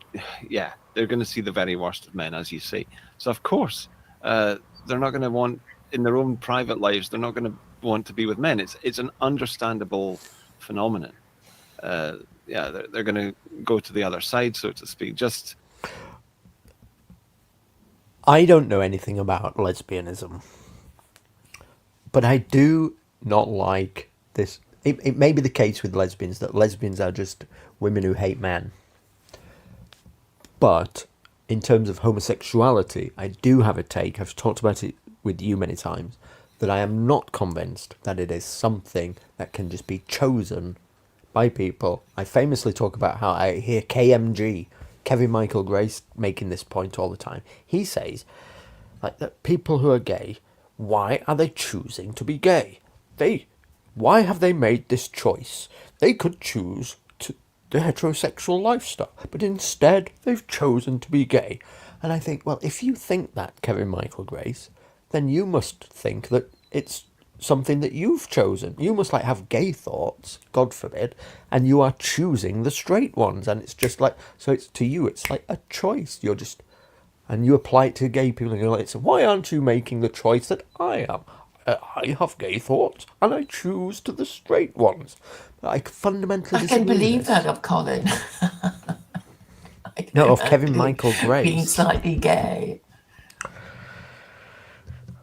Yeah, but I mean, I don't buy this The take thing at is, all. yes, it's like even heterosexual people, it's like, oh, I don't really fancy him or her, but I think I better settle for him, stroke her, and then I guess people think of having sex with somebody else when they're having sex with their regular sex partner, the sort of thing. Yes, but all I can speak of is my own experience. And even though I'm a Zoomer and I've been exposed to all the propaganda and everything, I honestly believe if you put me on a desert island, then, with just a bunch of dudes, then I don't think I'd start sucking dick. So, sorry. Therefore, when people say, is it a choice?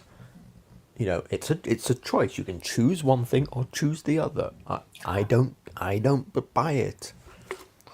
This guy you recommended, whose channel you recommended, he basically whinges on about being an incel. I think he's Chinese, right? Well, anyway, he was saying today that he was being gay in Japan, and it's like, I'm not, I was the male one. I was being sucked off in this Japanese park. So. I don't know. I mean, some men people do go gay. No. Some people, absolutely.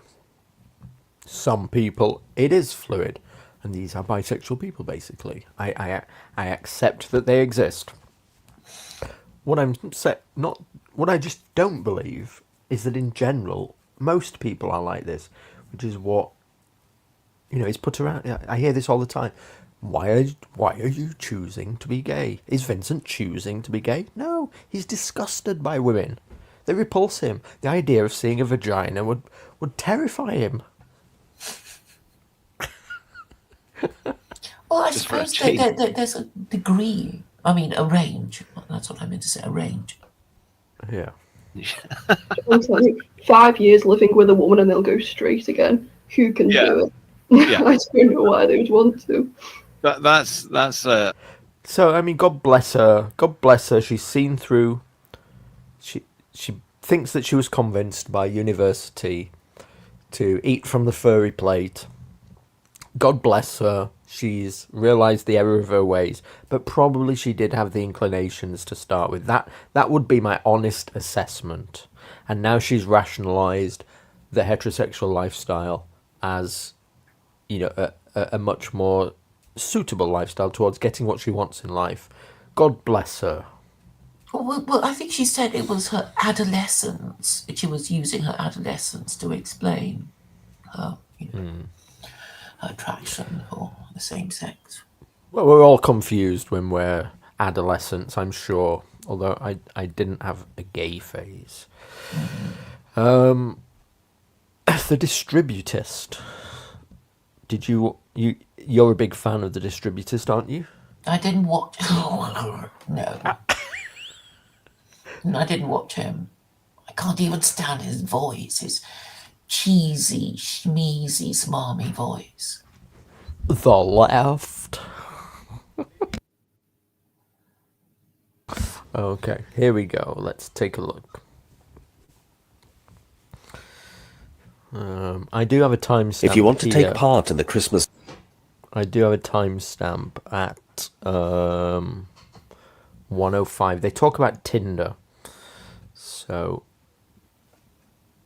I think it was interesting. 105.25. And really was that of this on the straight community is Tinder. Now, Tinder was an extension of an app called Grindr, which was for gay men to hook up, but it essentially took gay male culture and marketed it to straight women. And the results of Tinder have been an absolute disaster for the dating and mating market in the straight community, to the point where you can noticeably see a decline in marriages and birth rates that happen when that perspective is put into play, because straight men and straight women cannot meet in one common market with speed being the predominant thing that's optimized for. That can absolutely not occur. The straight relationships, well, real relationships, and I'll let the listener infer what is implied by this, but real relationships do not work this way. So Tinder not managing, or Grindr not managing non-imaginary relationships was fine. Are you able to understand what he's saying? It's very wordy, is the Distributist. Do you get his point, or shall I explain? Well, I was going to say secular Koranism would ban all dating apps. Oh, excellent. And there would be Good. government introduction agencies. Amazing. Let's become all Muslims tomorrow. No, you don't have to be Muslim. You just have to be a citizen of the country. Well, anyway. And you his can marry point a is- local girl. So his point is that Grindr was the first app. Grindr promotes promiscuous lifestyles amongst gay men, puts people on a shelf like they're in a supermarket, and you go along and you choose who you want to have sex with. Yep. And this is effectively gay culture. Mhm. And Tinder replicated this, but for straight relationships, which is not their natural, which is not natural for them. So I think that I'm interested in this idea. I think that this is interesting. Whether it's a bit tenuous, this idea, or not, I'm not exactly sure, but it's a very interesting idea. Certainly Tinder has had a devastating impact basically upon Zoomers, and how Zoomers date through Tinder, I think, largely now. Yeah, and it's led to, famously, the hypergamy of women. The hypergamy of women meaning that women now can date upwards. Because, of course, sex drive is much higher in men. And because of this, men are willing to take basically whatever they can get. So they're willing to take anything. Whereas women, they have a lower sex drive, but therefore they have a plethora of options available to them of men offering sex, and therefore they can just date upwards. So like a 5, a woman who's a 5 can date 8s and 9s. A woman who's a 6 can date 10s or whatever. Whereas Yes, men and the Equaliser is forcing both men and women to choose only once. That's the Equaliser. Oh, well, that's no good, though, Claire. Oh, I'm I knew sorry, you that's wouldn't no- like the idea. I guess you're not going to solve your problem of low white birth rates then. Look, if I had to settle with one, then it just wouldn't have been any You good choose for more me. carefully. I'm trying, but it's not easy. But as you though. get older, you're going to get You need- fussier. You're going to You get need fussier. compatibility. Mhm. So it's a difficult one. The liberalising of,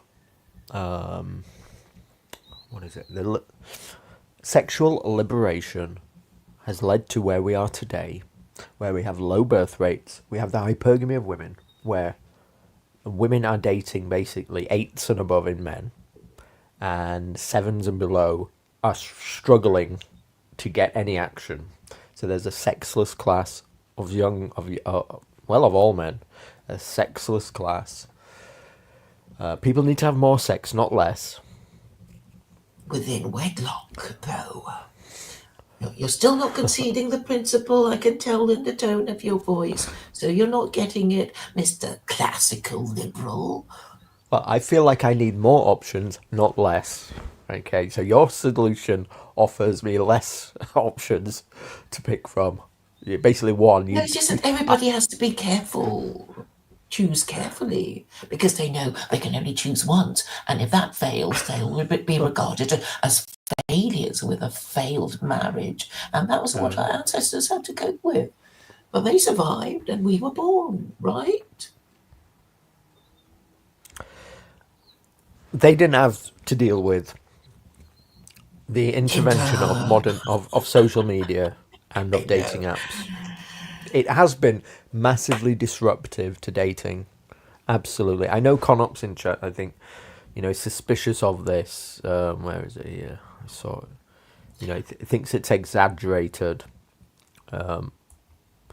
So Well, he's already married, so I guess, he's a bit nonchalant about it. But I mean, talking about, the sort of huge turnover, there is a British website called Plenty of Fish. So this attitude is being encouraged. Here's the thing as well, though, right? Conops could be like a 7 or an 8. So he's just lucky, or he just has attributes that we find attractive, and was just didn't struggle in dating.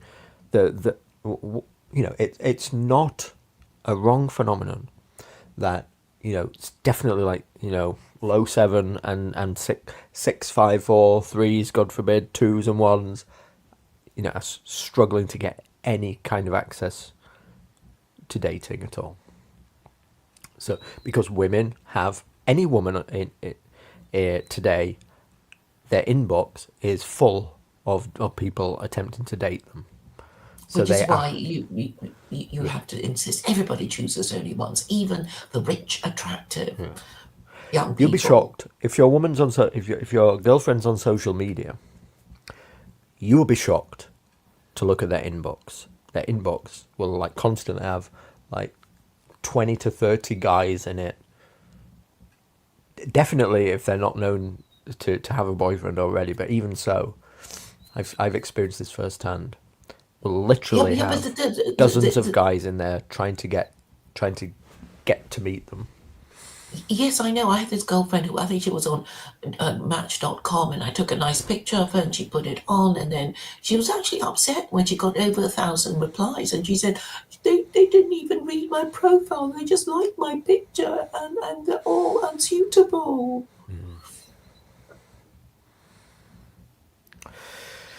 If she's a woman, all she has to do is she can just stick a picture of anything on. Just take a picture of herself waking up first thing in the morning, looking rough as a bear's arse, and she'll get matches, absolutely. And there'll be matches who are upwards in the dating scale than she is. Did I tell you the story of me and my trolling buddy who was male? So he'd have all these different accounts, and then he was using this horrible picture of a skinhead, and I said, well, why don't you just use a picture of an ugly woman?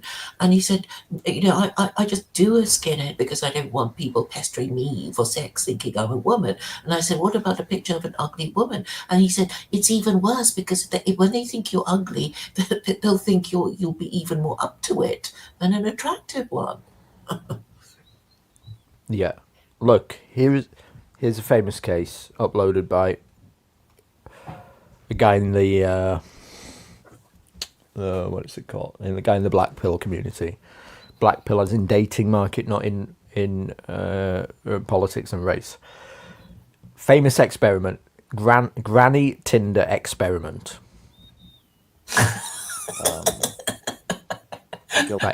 He created this profile of her. So obviously that's where I live, so I was clicking on it. But basically the young guys between 20 and 35 only. I'm looking for some fun. I'm divorced and penniless. You go along, I've got 99 matches plus. It doesn't even register any the amount over it. It's gone that high. And I've only 99 matches immediately. had this profile open for about 6 hours. I hope you can hear him. It's very Yeah, I can quiet hear on my him end. say. All Yeah, right, I yeah. can hear him. He's had the profile online for 6 hours, 99 99 matches. matches. Can't believe it. Like, I'm kind of dumbstruck because some of the guys are actually pretty good looking. They're like sevens, Chad lights, which incels call them. I'm an incel myself, but like this is what like the common Reddit incel says, like the Chad lights, and like look, these are the guys. Like it's endless. Like super likes. You got an overweight bald guy there. That's an alcoholic. That guy there, the J guy. I can't click on him because it'll show the location. But if you look at the middle, the guy with the sweater on, the grey sweater, if you zoom in, if you screenshot and take a picture and zoom in, you will see that he's a Chad light, meaning he's like a 7+.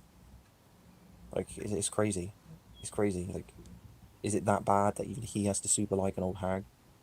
Like, it's crazy, man. And these are the men that I've liked. Like, terrible looking, he's 6'2". Oh my god. Let's see what happens here. It's a super like, apparently. Again, another guy. All these guys are matching with this Some of 60-year-old them granny. have self-respect not to go with a 60-year-old. I'm Miss France. Oh, I'll just click a like on it female. and see what happens. Yeah. Okay, he's like 23 or something. I can't remember his age. This guy's 26. Okay, Another match. It just never ends. Like, and it's been 6 hours. Like, imagine having this dating life as a woman. You swipe on anyone, and you get them. On anyone. And the time that someone doesn't, like, let's say you're attracted to someone, and you're a woman, and you've got the gold account, and let's say you... So anyway, the story is that men are not fussy. Yeah, And they'll that shag this- anything with a pulse. that this lady can get any man she wants from ages 18 to 19 years up on Tinder. So that is the state of the dating market. Okay, this is a problem. Like, when people don't realize that there is an issue with hypergamy of women, you know, and yes, it's a problem that because men have a high sex drive and women have a low one, and this is where it comes from, but it is a thing. So, and as a man, for instance, if you go on Tinder, maybe you'll get one match or two if you're like below, if you're 6 or below. Well, I think this is probably kind of an expression of the ratio between eggs and sperm. Yeah, if you want to watch that full video, simply go on YouTube and search for Granny Tinder Experiment. Okay, it's real. So that was inspired by the Distributist appearance. Night Nation Review, I didn't watch, or Endeavour. Did you watch any of those? No. Okay, JF Gariapi then we'll jump into. JF is back on the internet. He had a month off, 2 months off, I think, because the Canadian police... In fact, maybe I should just share that instead. Where JF's been, because I shared this on Anglo Gang, and it's a much more interesting than JF's opinions on politics. I think it's what everybody wants to know. Miami Virtue is talking about Josh Neal. Did you watch that? He's such a Chad. Yeah, I've watched some of Josh Neal's. Okay, I'll remember to watch that too. He once threatened on Church of Entropy to strangle me until I was dead. That's what he did. Yep. Don't make everybody love him that much, Claire. Mm-hmm.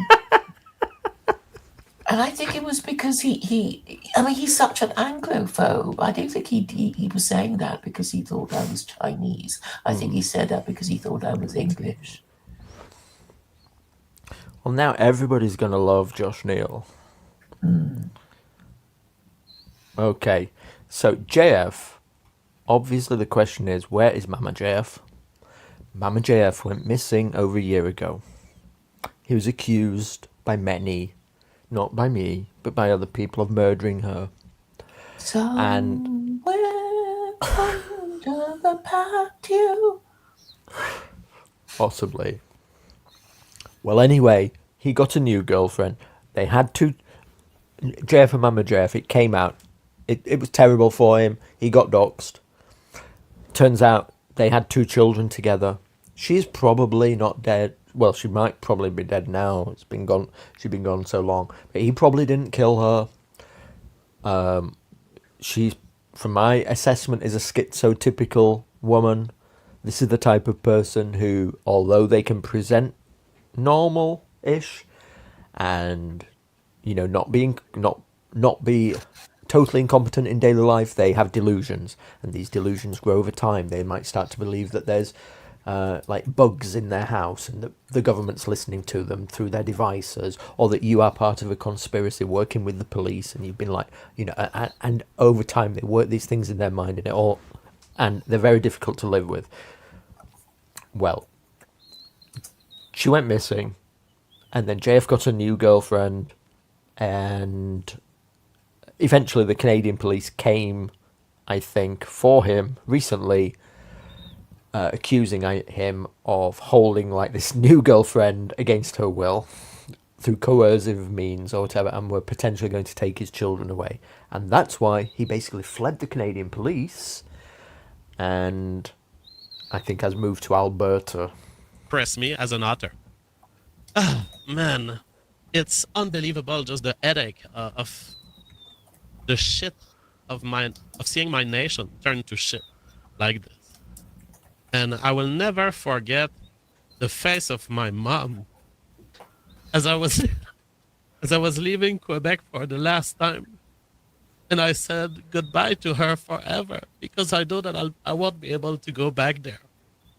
And she looked at me with distress and said, "Get the fuck out of this shithole, JF." And it's incredible that the place where I lived and grew has been taken over by a bunch of fucking rats. Fucking ugly female rats who have no idea what due process is. And to see my mom know that the place where she lives is such a shithole, and to see that the place where we thought we were free, that it has become this rat-infested place, is the most heartbreaking thing I've had in my life. So that's the JF update for those of you who weren't aware. I didn't know he was crying, but then I was just listening. Yeah, they were real tears, so I think he has been through a lot. Absolutely. Yes. You're saying he's a crying psychopath. But maybe there should have been a question mark at the end.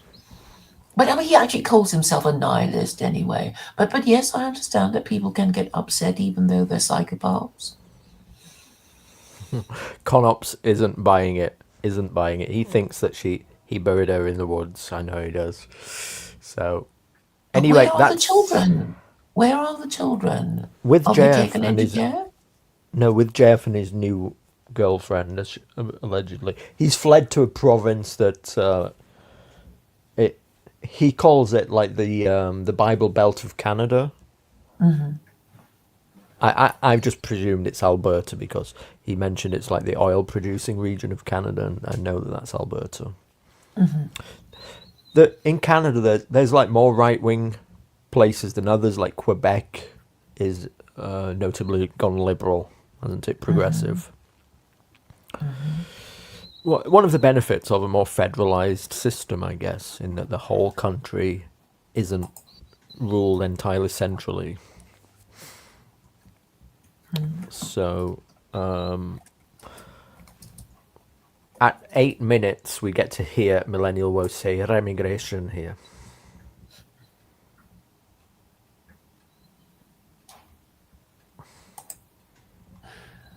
There seems to be a move, like with people like James Lindsay, Constantine Kissin, I've forgotten the third one, but there were a trio of them who seem to specialize in trying to muddy the waters at this point, because yes, the alt-right, the dissident right, has made a lot of progress over the last 10 years, and even especially, I think, over the last year, with pushing the concept of remigration.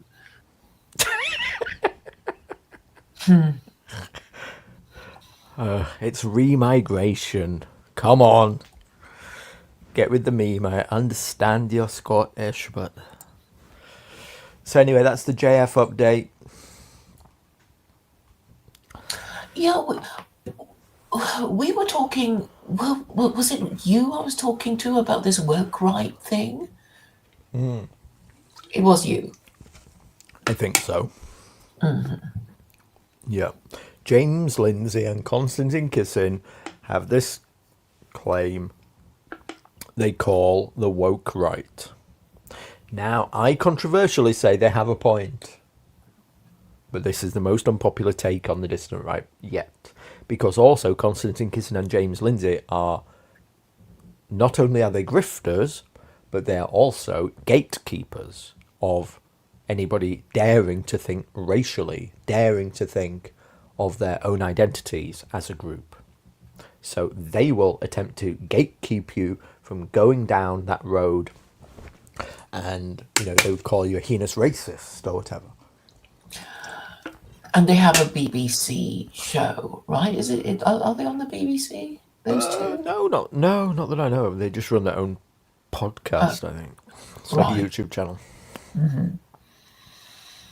But and basically the kind of the sort of right wing, but the pro the war in Ukraine and Zionist. They're civnats. Yes, kind of like you. Liberals. I'm just asking questions, Claire. You know me. I'm just a classical. Could I be more base than you? But they do have a point. Here's the controversial part why everybody hates me. They do have a point because there are people, like academic agent who gets so fucking butthurt and wants to shut anybody down, and play like the left's games for power's sake. And so there is a point to be made about these people on the right wing who would wield power just as bad as leftists, for their own sakes, and seek to they're not free speech. These people aren't free speech. They're not. Anyway, there's a point to be made. Unfortunately, it's coming from fucking Konstantin Kissin and James Lindsay, who are egregious characters, though. So it is what it is. Well, Millennial Wales is a gatekeeper, right? That's what I'm complaining about. That. What is so bad about gatekeeping if gatekeeping exists? This is a good question. I think the premise of this question... Go on. Oh, go on. Well, I'm just going to say, what's the point of having power if you don't abuse it? That is what his question is all about. Well, I think... Why not abuse it? You won't have it long, so you might as well abuse it. No, I think the point is that Conops is making is about quality control. You need quality control, and political parties need to keep people out who are problematic and who are toxic, and I get all that. Well, they're not political parties, they're just people talking.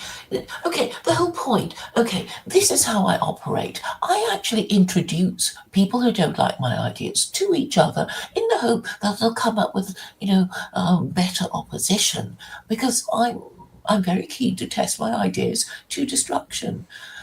So as far as I'm concerned, my idea is fully grown, fully dressed, and fully armed. And I'm not, hiding it from anybody's view as if it were a defective baby. So I'm just basically saying, well, come and I get it. You don't care about being utterly toxic. I get it. Now, the point about people are asking, why would you give any quarter to somebody?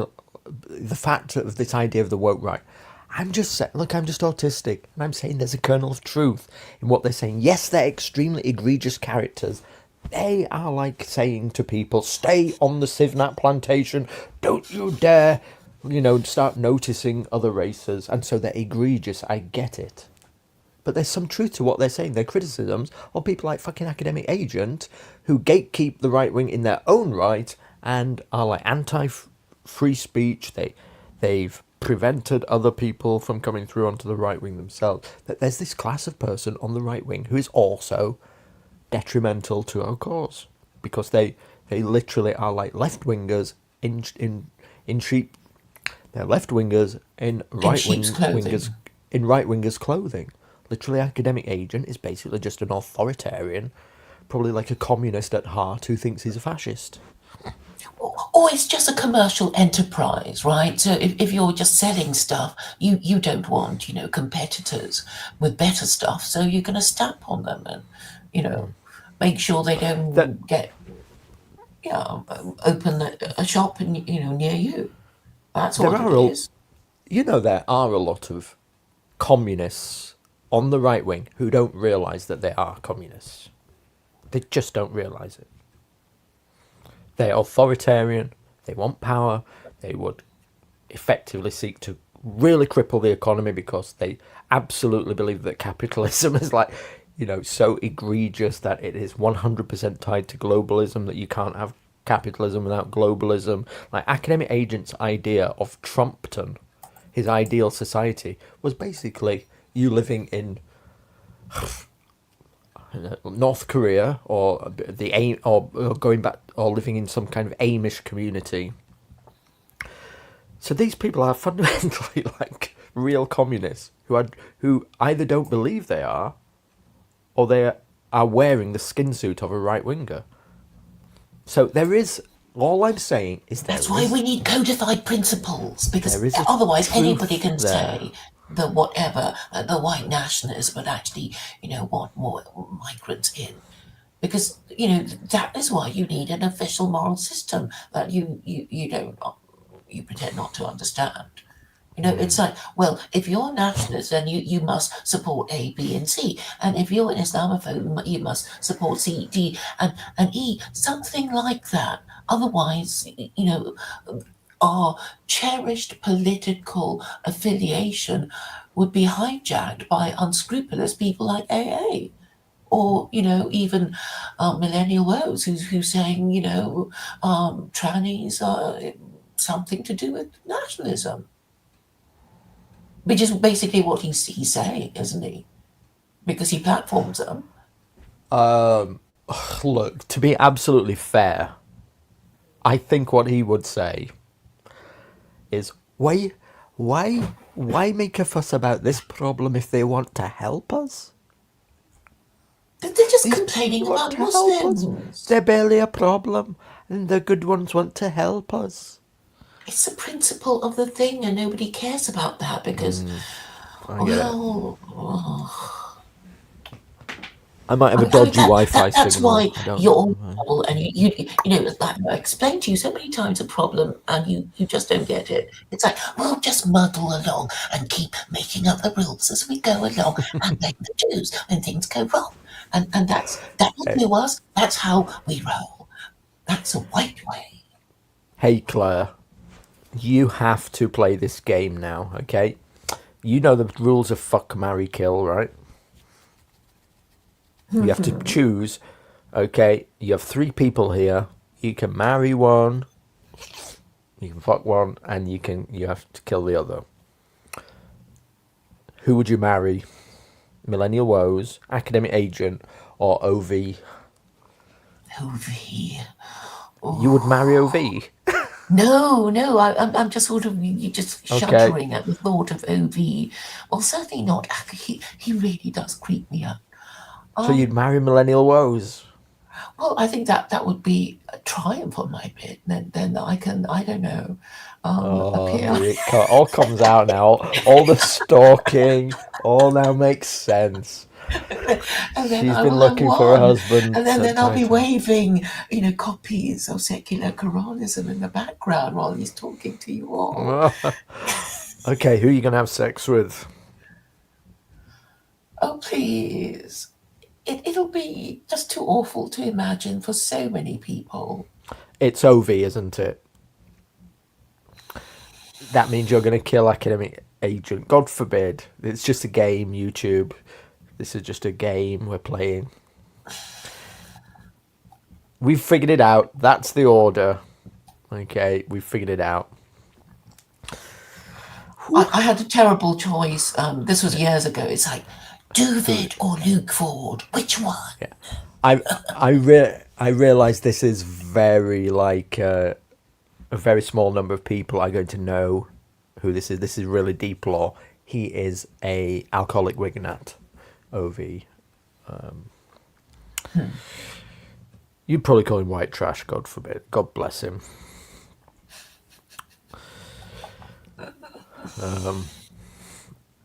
Okay, next up. Next up, here we go. Next up.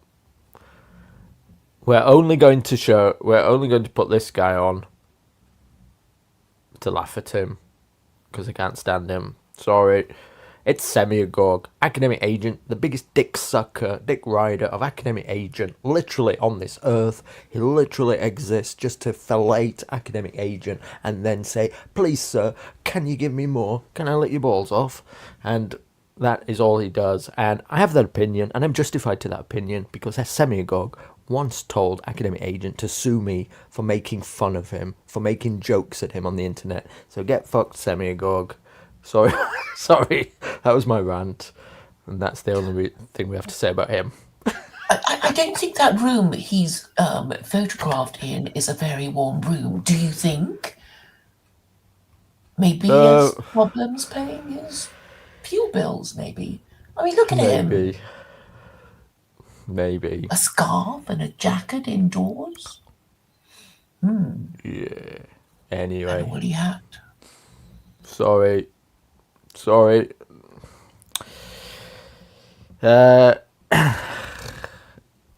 Not sorry, I meant. Not sorry. Next up, Frodji. He's a bit of a Chad, isn't he? Oh, is it? Is she now, Claire? We're finding out a bit more about you, aren't we? It's obvious. I mean, I'm sure a lot of women would agree with me. I mean, Josh Neal is also a Chad. But he's not very clever. Not really. He's not very clever? Josh, no. He's incoherent most of the time. But I guess he gets away with it because he's such a pretty boy. Frodji, who Claire calls a Chad and gets weak at the knees for, says he's hopeful about Europe. He believes that Europe is going to be...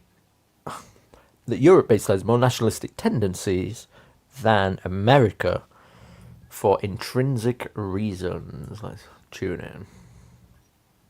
And so they started, and I am in many ways more hopeful for Europe than I am for America, at least in its current sense, because there is a natural, taken for granted understanding that European countries are sort of ethnic creations, and that they are built by a people with an ancestry. And it's just obvious if we talk about European history that, well, if we talk about, if you talk about Scottish history or British history from, 200, 400 years ago or 1,000 years ago, those are your people you're talking about. A person who came here, 25 years ago is not his people. That history is about. It's not. Whereas, so there's just a natural understanding that we are sort of a society, we're not just individuals. Whereas in America, there is an individualism. People can reject on a sort of theoretical basis that, well, it's not a country of immigrants, Europeans created it and so on. Yes, it's true, but they created it as individuals. So what do you think about that, Claire? I was suddenly transfixed by his ears, which I hadn't noticed before. He seems to have turned into a gnome. Not as thirsty now as you were before. No. But by the way, can I just say, seeing as we're at like peak numbers now, it literally just had 70 viewers at the moment. Shows how popular this kind of thing is on the Distant Right. Actually, just talking about each other, being unafraid to, like, not, people can criticize me or you, and they can say you shouldn't be doing this. You're a bad guy, SJJ. But it just shows like that people actually want somebody who is unafraid to pull punches and just say what he thinks. I'm just saying what I think. If anybody has a problem with it, they can make a video and call me a cunt. I don't care. That would actually be beneficial for all of us. Yes, and it's therapeutic. We should say what we believe to be the truth and defend our position until it becomes indefensible. And then at least we've done something. Yeah. So, seeing as there's most of you here now, give the stream a thumbs up if you'd like to. Please. I don't ask for your money, but I wouldn't mind a thumbs up. We all have a little bit of an ego to please. Or a thumbs down. That works too. That's an engagement too. I'm happy with a thumbs down too. If you're just doing any engagement is better than nothing. So, this idea, Americans are more individualistic than Europeans. Is that true? Sorry, what did you say? Is what true? Are Americans more individualistic? Was America literally, it was founded on these ideas of freedom, and so there is like individualism baked into the core founding myth of America, and so it's hard to break that, isn't it? Also, just before you speak, the founders of America were literally people who left their host countries to seek a new independent life on another continent. So maybe there's something to that too. Yes, the different strain of white people, right? It's like the Irish German, grouping of white people, and also most white Americans are of German extraction. That's also quite interesting. Glib Medley asks an interesting question. I have not done the analysis. Were there any Jews on Millennial this year? Interesting question. Was there ever one? Yeah, because what's he called? Cathedral guy. Curtis Jarvin's been on, right? Oh yes. So that's just an obvious that I can think of. Anyway. Also, you got Academic Agent on there. Who might be self-hating. We didn't yet get to the bottom of that, but that was the video that he demanded I take down off the internet, where I joked that he might be a self-hating Jew. Mike Benz might have been on there. Babylonian Hebrew has been on in the past, correct. Frame Games, was he on one time? We don't know. So this was Frodji. Now, the interesting thing about Frodji, I'm going to also make people hate me now, but I just say what I think without reservation. So, the problem that I see with Frodji, he runs the Skandza Forum, right?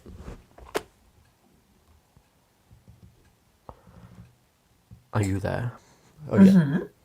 So he runs the Skandza Forum. Skandza Forum here. With notable speakers such as Grinder Greg and Mikey Knock. Hello, fellow white nationalists. Well, look, the problem that I have with, I'm just going to say it, I'm just going to be that bad guy and say the problem that I have with the Skandza Forum is that it's crypto neo-Nazism. And like Brutus talks about, that the problem in white nationalism is that there's a big stinking turd under the rug, and you can walk in the room and you can smell it. And you don't know where it is, but you can smell it, and when you pull the rug back, there it is. And it's like actual Third Reich sympathizing, and you can tell because look here. I mean, it's not even that hidden, but wait, hold on. I mean, here, here. Wait, I've done it wrong. Hold on. Well spotted. I've done it wrong, but I'll get there. It's here, here, here, and here. So that's the problem that I have with the Skandza Forum, is that it's neo-Nazism in plain sight. And the problem with that is that, when people figure out that that's what it is, that's a problem, because people don't want that, okay? You might think that they want that on the right wing, but you're fundamentally mistaken. They don't. When they figure that out about you, they're like, get away, get away from me. So, all right. So, look, hate me if you want. I'm sorry. I just have to tell you as I see it. But you people with your ancestral religion, it is meant to hate Jews. So, inside you're twisted with this anti-Semitism, even if you don't really feel it, because it's in your religion, and you just ingest it like you breathe the air. I mean, that's the most the peculiar thing about white people. You people. White people from a Christian background. It's in your religion. It's all subconsciously. No, it's not. Neo-Nazism is third right. Is German supremacism. Okay, No, it's all about Jews. Sooner or later you're going to blame them for everything. This is the point. And anyway, you were showing me this swastika thing that you could trace out of the Skandza logo, but actually it's quite common. I mean, swastika. Well, in Thailand, you will, there are lots of swastikas, and also if you go to Apsley House in Hyde Park, you will see that there are lots of swastikas on the Victorian tiling, the very lovely Victorian tiling. So you can say, the Duke of Wellington was a bit of a Nazi. Oh, come on, Claire. I mean, come on. You're not telling me. So look, here it is. And you're not telling me that it's a coincidence. Well, it could be. With this guy. I'm sorry. Come on. It's not a coincidence. It's obvious. Come on, don't be brain dead. I never noticed until... But it's hidden in plain sight. That's obvious what it's for. It's to signal. Yes. To signal what it's a dog whistle. It's like, oh look here. But everybody does it. Well, the Muslims are obsessed by Jews too. It's like, okay, you're not. So it's something to do with the Abrahamic religions and these Gentiles eaten up with jealousy. Like, who are these people? Why did God choose them? They must have cheated. They don't deserve it, etc. And I have the solution. I do. I have all these solutions, and nobody's interested. So next up, come on, we're on the last furlong. Come on, we've got to finish this up. Aarvoll, next up. What do you think of Aarvoll? I think he's autistic. Yes, I think he's autistic. Don't you? He's incredibly in his eyes. He's clever. Look, he's probably like, I don't know, 140, 150 IQ or something. He's a smart guy. So the question would be, well, SJJ, what do you have to criticize Aarvoll about? And that same criticism could be SJ, about me and any of these people that I criticize. Well, you're not an intellectual. How dare you? Blah, blah, blah, blah, blah. The problem I have is that when so here's the thing. When I listen to Aarvoll, it is a load of saying very little, I find. And so he's a Platonist. He talks about philosophy and stuff, but I'm not exactly sure what he's saying, and maybe I'm just too stupid to get it all. I remember there was an interview recently with Adam Green interviewed Aarvoll, and it was on this question of Adam Green obviously believes that like Christianity is a hoax and invented by the Jews to fool the goyim, basically. So whether you agree with Adam or not about that, he asked Aarvoll,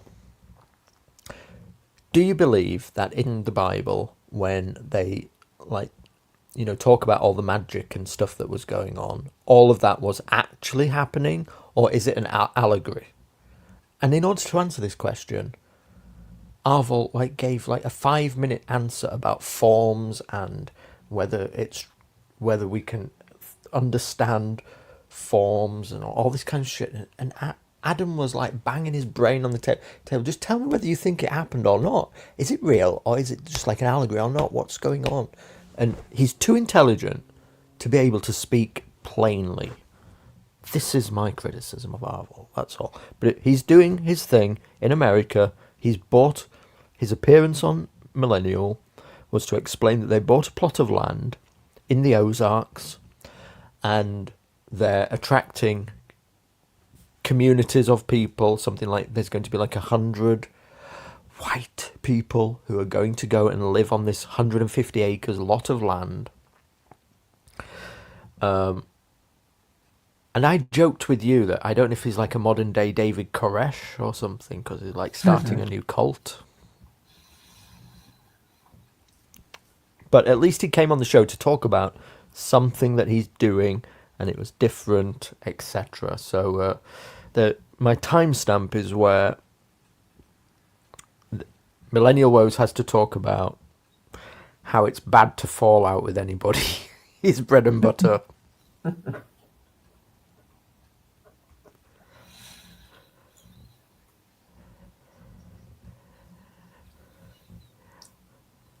No sound. No sound? Nope. Oh boy. Okay, I'll remove it. And I'll reopen it. Sorry about that, everybody. Bear with me. Mike Malzahn says there's nothing intelligent about not being able to say yes or no. Quite right. Well, it's hard to know because I could just be too stupid to get it. So, tell me, can you hear someone this? else promoting what you're doing? That's a form of collaboration in the sense that you need to be aware of each other before you can do that. So I would say that this is why you should try to fall out with people as rarely as possible. Which is sounds like such an obvious lesson, and yet there are so many people who don't ever learn it. It's amazing to me. I think you and I are sort of stalk veterans enough that we have seen this happen time and again in the movement, and it's certainly exasperated me, and I think probably you as well. So there we are. I mean, mother henning. He can't help it. It's his instinct to be the mother hen. Tell everybody, oh, you must criticize each other. The problem with this take, okay, I'm going to say the problem with this take is that you get people like Academic Agent, who notoriously has decided who's in and who's out of the movement, literally done campaigns telling people, unfollow this person, anybody who is following this person, you're dead to me, you're out of the movement, literally acting like King Tut himself, sat upon his throne, dictating who's in and out of the movement. And Millennial Woes won't say anything bad about him. He'll only say things bad about anybody who dares to criticise Academic Agent, because Academic Agent is a big fucking fat leader of the movement. So it just doesn't play. Zone. Yeah, so I mean, it's, you know, I'm sorry. We either banter, we either criticise each other, or what do I say? Basically, everybody's up for grabs, or nobody should be. You can't have your favourites. Yeah. I mean, look at the picture between the two of them. It's like, well, at least Colin, has some idea of aesthetics and, framing, and Aarvoll, just that background and everything is so terrible. And Well, in fairness to him, he's not a streamer. He'll make a video wandering around, but he's not a streamer. Let's see if we can hear something about his project. Land, and then which person has rights to which part of the land. So basically what the informal lots are, and also other policies as far as like water drainage, road access, right of way for electrical, and just all the stuff that an HOA or any like suburban development company would have to deal with. All of that is handled internally in our LLC documents. So again, there's two levels. The PMA is the legal entity. It's technically not even incorporated as a legal entity, but you do have to do certain things to be recognized as a private association. So we met those criteria. One of those things is that we charge a fee to become a member. It's $25. There's no annual recurring fee after that. So their idea here is they've bought a plot of land. It's not this particular plot of land, but it's 150 acres. They're building their little plots. They're splitting them into something like 2 acres each. And there's going to... Well, no, that doesn't work. It must be less than 2 acres each. They're going to get 100 families on this one plot of land. If ever you do that, what's the point in buying a big plot of fucking land, though, really? You're going to be like living in shoeboxes again, aren't you? Once everybody's on it, I guess. So, I don't know. Fighting and bickering over property rights and... Yeah. The thing about America... Wife swap. They do have a lot of land. Maybe it is an operation where they offer up their wives to David Koresh. I don't know. But this is kind of what Americans do. This is the dream in America. To go out, get a big plot of land, and, I don't know, build your compound, I guess.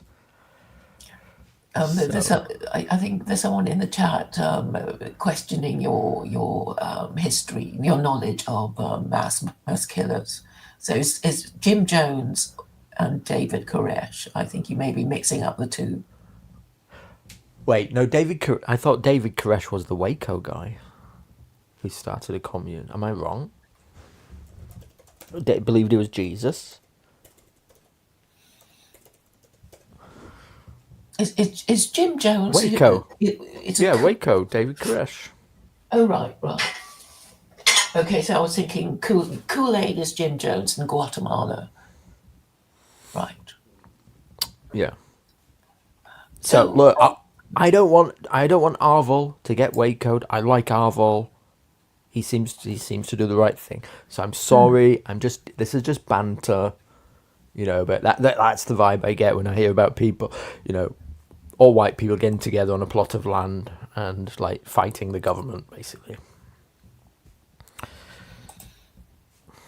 Well, the thing is, I mean, that represents another form of white flight, which is why I'm skeptical about it. Because, yes, we can all, find a place to retreat, but the more you retreat, the more they advance. So it's only a temporary solution. Yeah. All right. What do we have now? Wow. Company of Adventurers is another... This was a stand-in because Mouthy Buddha didn't show up. The only person I was interested in seeing actually on Millennial, and he didn't show up. I don't know why. He didn't show up. So Company of Adventurers came in. He's a Canadian. It's like, I don't know. Canadians suffer a lot, so let's moan about it, but fair enough, whatever. Apparently they suffer more than the British.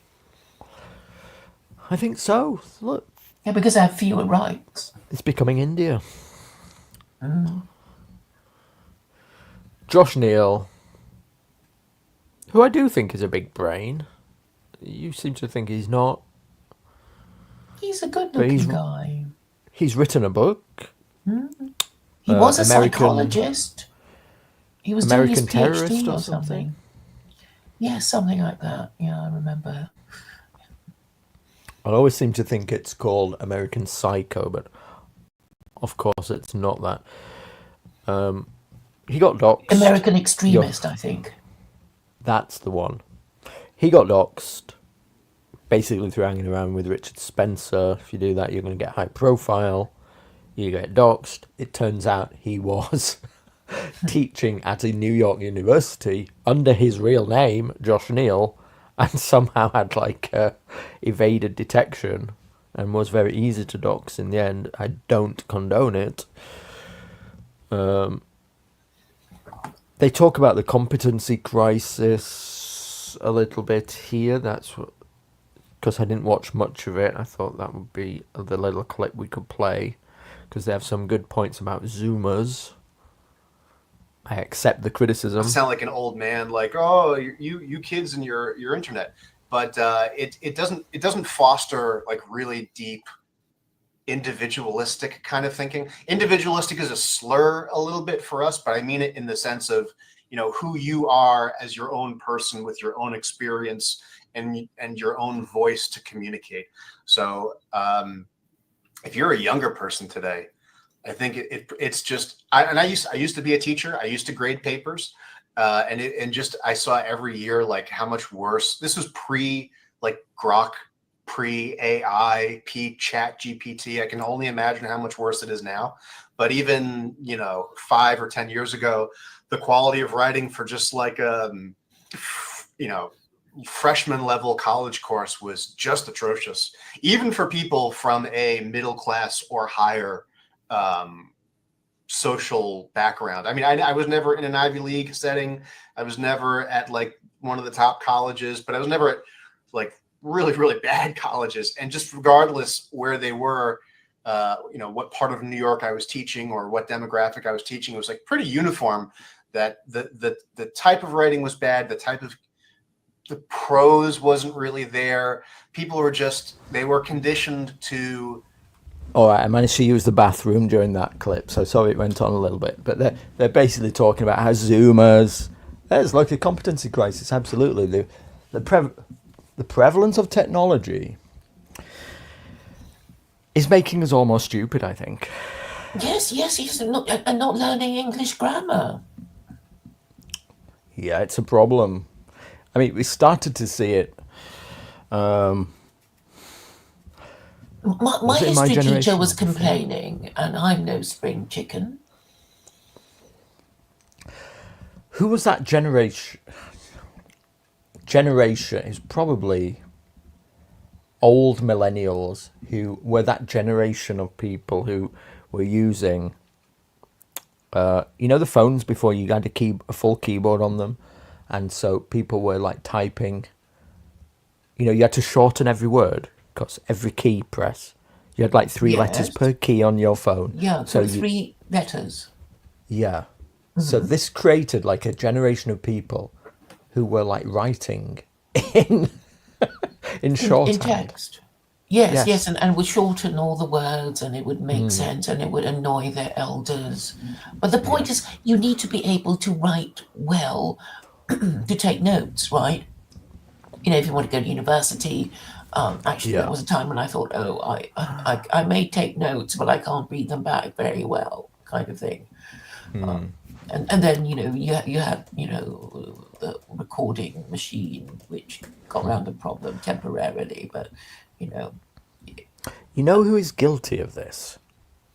Dominic Cummings. Have you ever seen his tweets? They're a bit long-winded, aren't they? So, when Dominic Cummings tweets, he tweets it like in shorthand all the time. Can't find any examples, but well, his blogs are terrible. I remember complaining to him. It's like you should shorten your things a bit because they're so long. And he said, "Who cares?" And I thought, well, people haven't got that time to read your long post. So yeah. I was looking for an example. I can't find it, but Dominic Cummings, he always instead of writing the word would, he writes WD. Yeah. Well, actually, I used to do that when I first came on, Twitter, and I thought it was clever to be able to abbreviate. No, it's not. And then I realised, okay, there's no need. Mm. Because actually, even if you don't have the blue tick, you can fit in a sentence into 250 characters. You can, but all these people have blue ticks. Like Dominic Cummings has blue tick. He'll write a full page out, but shorten the word would to WD. And I'm like, oh, what's wrong, bro? Autistic. Yeah. Which he is, because, you can tell. On this... On this topic, actually, Nick Fuentes had a debate a mini debate with Dean Withers and the the white guys for Harris, twinks. Those kids, these guys, Dean Withers, this guy.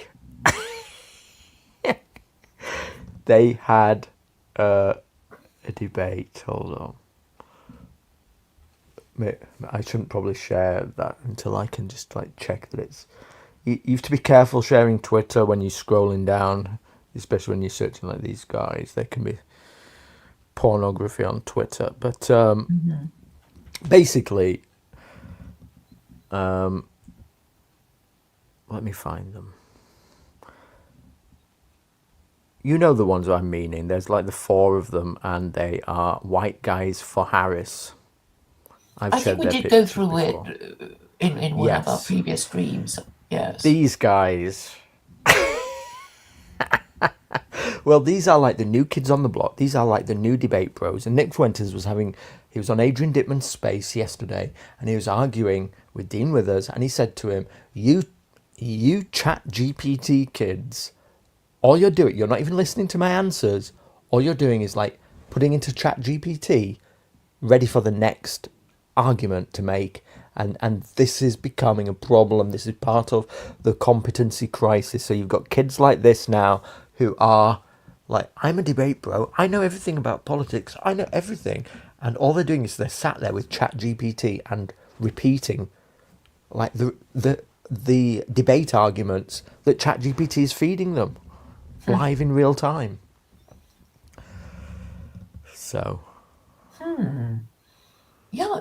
I mean, did you watch? You probably didn't because you said you had to go to work. But there was a Wallace and Gromit. I think it was called. What was it? Something. Revenge Most Foul or something. And basically, there was a funny teapot scene when Wallace had obviously forgotten how to make tea because of his inventions, which made everything automatic. It's definitely an issue. We're definitely entering into this. It's a very disruptive period of history. We're definitely entering into, and you do have people who now, if you're talking to them in real time and you give them 10 seconds availability, they're going to be sat there with ChatGPT open, and you might say, the number of immigrants coming into America last year rose by 50%, and most of these were on welfare or whatever. And the guy's going to be there like, actually, you're wrong. And he'll have his ChatGPT answer, actually, you're wrong. The correct number of immigrants coming into America last year was only 21%. And, 1% of those actually ended up claiming. So you're in this situation where people's thoughts aren't necessarily their own. And it's a real problem. Well, which is why I think argumentation should not be empiricist in that you use statistics and things like that. It should be really about the meaning of words and the logic of proposed courses of action, and people just have to keep things simple. Anyway, that's what I suggest, because all these statistics can be manipulated and distorted. Yeah. And a lot of these, they chose these boys because they're young and fresh-faced, and they think they might, impress a few, equally naive adolescent females, So. Yeah. Older people should be given more respect. I mean, but it's like, oh, but you're no longer young and sexy. We're just going to ignore you. Sure, absolutely. These guys reminisce about YouTube. Part of my, if you want to say media diet, would just fire up YouTube. I mean, I remember 2006 or whatever, first discovering YouTube and being like, whoa, and just sinking like 3 to 5 hours. By the way, I can't help but notice he's got the same T-shirt on again. Look, oh my god, bro, get another wardrobe. And that was when there was nothing on YouTube. It was like some. By the way, just to correct any misinformation, I have like, I don't know, 24 of those T-shirts that you see me wearing. And I've proven it in a video once when I had them all on the line washing. Random guys like high school band practice or something. Like it would be like, wow, let's see this wild I once got a box full of them. west of just video content. And yeah, now they, in that Trump nationalist period of 2015, 2014, to 2020 or so, it was so damaging to like the progressive hegemony that they were really willing to strangle the baby in the crib. Like they had this very lucrative, very cutting edge, very sexy, interesting media development, and they were willing to kill it entirely to prevent people like you or people like Jefferson Lee or Keith Woods or Jared Taylor or name as many people as you can think of. They were willing to strangle the baby in the crib just to prevent those people from having an audience. And it will probably go down in history as one of the most monumental own goals in like, I don't know, in the business world that has ever been recorded. Will it? Is YouTube suffering because like fringe politics got kicked off of it? I'm not exactly sure if that's true. Well, it's not good for us. I mean, okay, they might have a slightly lower income or something because of, other people have gone to Rumble or whatever. But it makes it difficult for the the normie to find the information. Like, should he go to Rumble or should he go to Twitter? It's people haven't got time to go to every single social media platform, do they? Oh, absolutely. The platform suffered in quality for the stuff that we are interested in. Absolutely. There was a period, I remember, before I started streaming, before I started threw myself into the circus, there was a period when everybody got kicked off of YouTube where it did feel like a wasteland. But that's only because my interest was in fringe politics. I can still watch, obviously, all like the sports content that I'm interested in and all the shit content. Has YouTube suffered as a platform? Will it be seen as a bad business decision for that? I'm not sure about that. It's still the biggest one available that everybody has heard of, right? And it has the most engaging, features with the live chat and the super chat, and it's just easy to use and whatever. Yeah. Rumble is where, Rumble is now, it's not mainstream at all. It's where the right-wing content is going. But you are ghettoized. And on Rumble, although you can have a platform and have a voice, there's a two-tier system. There's two-tier stuff going on Rumble. Because if you go to the front page of Rumble, you will never, ever effectively find, in quotes, one of our guys there. Like, here it is, look. You get Russell Brand, I don't know, Barstool Sports, recommended creators, all these apps. This is just like, content to make you commit harry-carry, basically. There's all crypto shite, Crapto, Dan Bongino, Russell Brand, The War Room with Steve Bannon, all this absolute trash shit. Spartacus Live, I Came With Fire podcast, probably Fresh and Fit, all that shit. So you don't get promoted on Rumble unless you're part of what is now like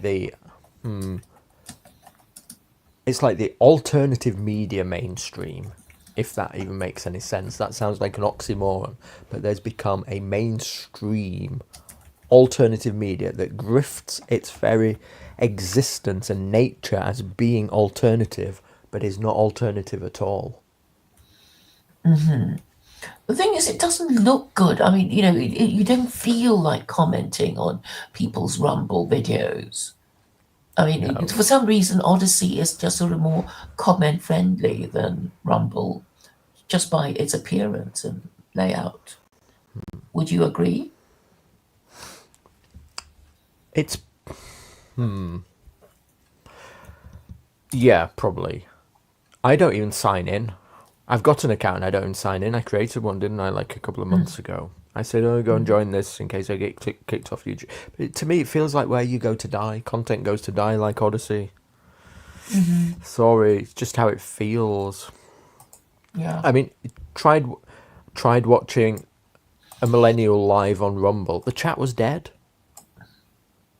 Oh, yeah, yes. A lot. Yeah, absolutely dead. My chat here tonight, moving like, I don't know, 5 times faster than a millennial woe stream with a few hundred live viewers sat there, supposedly commentating. But I think a lot of the live viewers would be on Odyssey, which is more, inviting of comments. That's the impression I get anyway. But that is where content goes to die on Odyssey, unfortunately. Because there's nobody over there. It's a ghetto. He has a community feel, somebody else said. Somebody's just said here that apparently Morgoth was on Iron Duke. Iron Duke 99. Good. Brutus started that show, that Iron Duke's doing. Right. Splendid Isolation. Uh-huh. Did you watch Morgoth this year? I did some of it. Mm-hmm. I've got a timestamp. It's so fucking long, 6 hours. Oh my god. I know. I thought I've never actually watched one of his streams all the way through. Yeah. Well, we're almost there. We're almost at the final thing, Claire. We're almost there. We've obviously got to just look at the Christmas card stream, haven't we? Mm-hmm.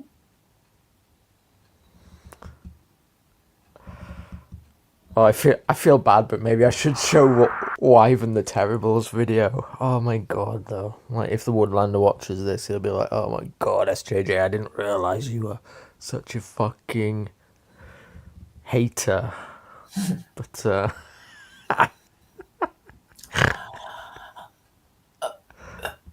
if it's a toss-up between a Christmas card and the final millennial stream, millennial stream, I think I would go for the last one because he does get quite maudlin towards the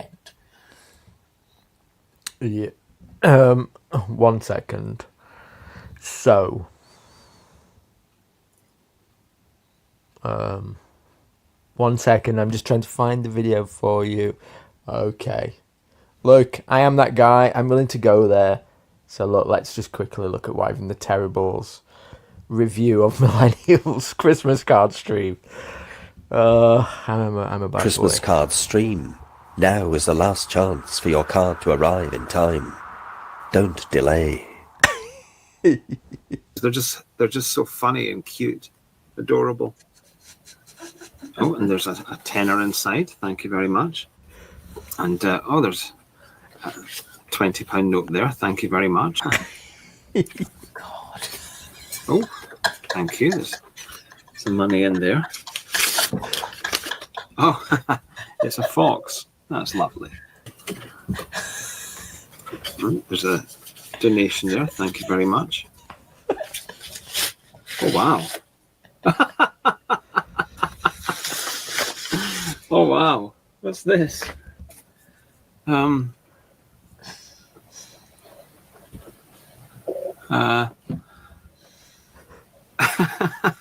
This is lovely. Someone's actually painted a picture of me in London, and there's Telegram there.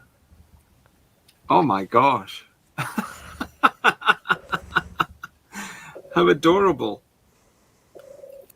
That's a lovely message. Thank you very much. You included a fiver in there, so it's very much. That's all right. Let's see. There's a donation there. Thank you very much. So, look, if you didn't, and I'm a bad person for pointing this out, but if you didn't realise the gimmick here, it's that you're not supposed to send Millennial Woes a Christmas card. He might pretend that that's what it's for, and everybody plays along with the game. But really what you're supposed to do is you're supposed to put like $100 bill in there and send it to him so he doesn't have to declare it to the tax man. All right? It's basically a money laundering operation going on. All right. So if you're one of the few people not sending him any money in your Christmas card, you're probably like an autistic person who hasn't realised what the game is here. Okay, you're not. Keep up. Now, talking about money, somebody was saying, I don't know how he knows it, but he says that Woes is getting 2,000 to 3,000 a month from his Substack. What do you think of that?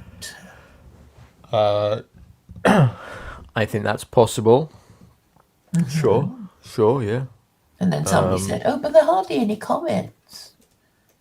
But I guess you can send money to subscribe, you know, and you know, so you have the right to post comments. Yeah, and here's the thing: I don't knock anybody making money in this way. If you are producing a blog and people are honest, just donating to it, fair enough. Absolutely, go ahead.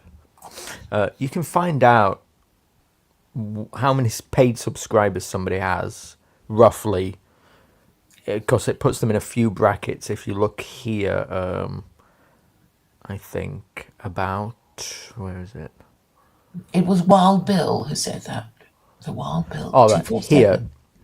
So if you look on the About page of someone's Substack, they have this tick here, and when you hover over it, it shows that Millennial Woes' paid subscribers are in the hundreds. Can you see that where it says hundreds, or is that not showing? It's not showing. All right, you can't see it because I'm streaming it. Oh yes, I can see it now. Yes. Okay, as I hover over the tick, yes, it tells me come there's up. hundreds. When he gets 1,000 paid subscribers, that will change to thousands of paid subscribers, and then I think there's tens of thousands, and it's in those three brackets. That's the maximum amount of information you can get about somebody. So we know he at least has 101 paid subscribers, and if you want to subscribe, so it's you need a to know $5 a month, isn't it? Okay, $5 a month. Very good. So £500 a month then. Now he could have 200, and he'd be making £1,000 a month from it. And this is just the subscribers' payment. So I'm going to guess he'll have 2,000 subscribers a month, making £1,000 a month. And that'd probably be a low bar, conservative estimate. But that's just guesswork, basically. Yeah. Now, what we can say about Millennial Woes, again, I'm not knocking it. You know, if somebody wants to do this, fair enough. But here is the NFT. Here's my NFT that I'm selling. A stained, which is basically just a digital photograph. What's an NFT? An NFT is a digital image. And this is the NFT. It is available as an NFT for one lucky owner, and only one. It can be magnified to any size. It glistens and responds to your touch. The auction closes on the 30th. Make your bid today.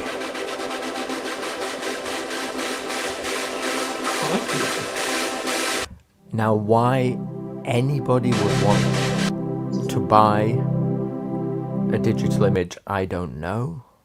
Well, I think his merch is rubbish. I've had a look at his merch and it's rubbish. Yes, but this isn't a physical object. You know, you Yeah, only yeah, get so- the so you file on think- your computer. Yeah. Maybe it's But somebody has bought it, and they've paid 1 weth. 1 weth. So we need to now find out what 1 weth is worth. Is it Bitcoin?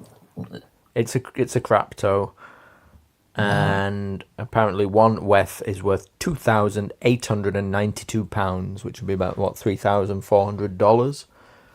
So somebody has just paid Millennial Woes £2,800, $3,500 for a digital copy of this digital image, which honestly boggles my mind. A weth is a wrapped Ethereum. Well, fools and their money, or it's some kind of, what you were saying earlier. What I can say, having done it now, and nobody can say that I haven't done it. I've done half of a millennial effectively now, so I know what half the work is like. Okay, I've done it. I've done half the work. You can't claim I haven't now.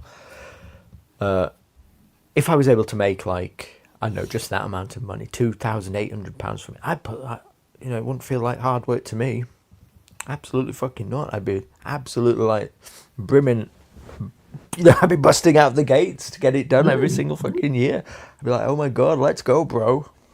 More and more of this shit. Instead of sitting there and going, oh God, it's so much work. I cannot know if I'll make it through. So,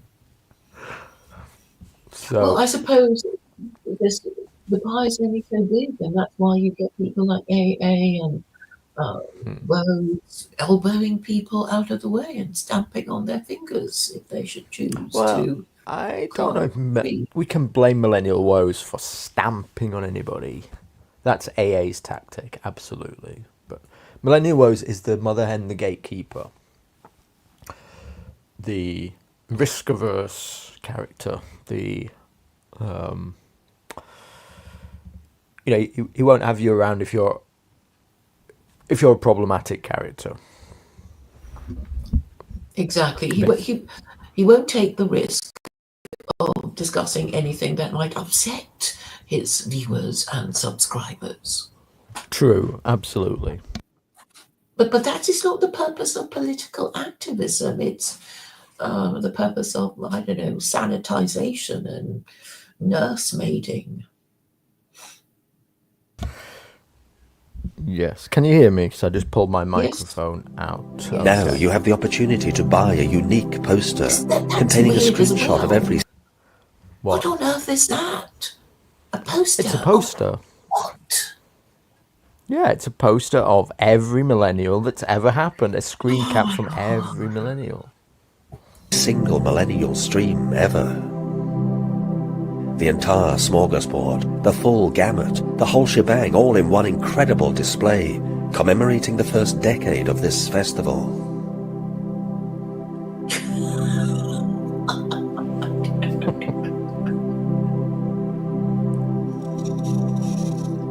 Available in portrait or landscape. Buy yours now.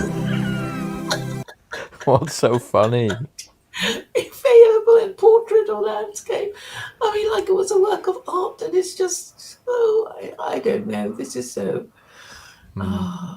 Talking about merch, don't you think the viewers would enjoy looking at Ed Dutton's merchandise? Oh, where is it? Well, we'll just go to its thing and have a look. I thought it was hilarious. I don't even know if he's doing it on purpose or if he had no choice. Oh my God, yeah. What, is it the one on Etsy? Yes. The Jolly Heretics merchandise.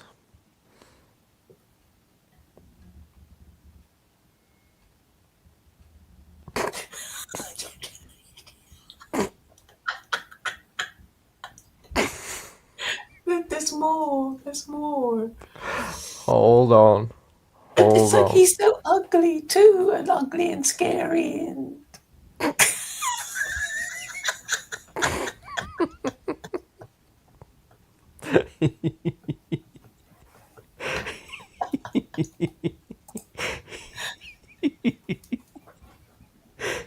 I can't point out what's wrong with it. it's just surprising.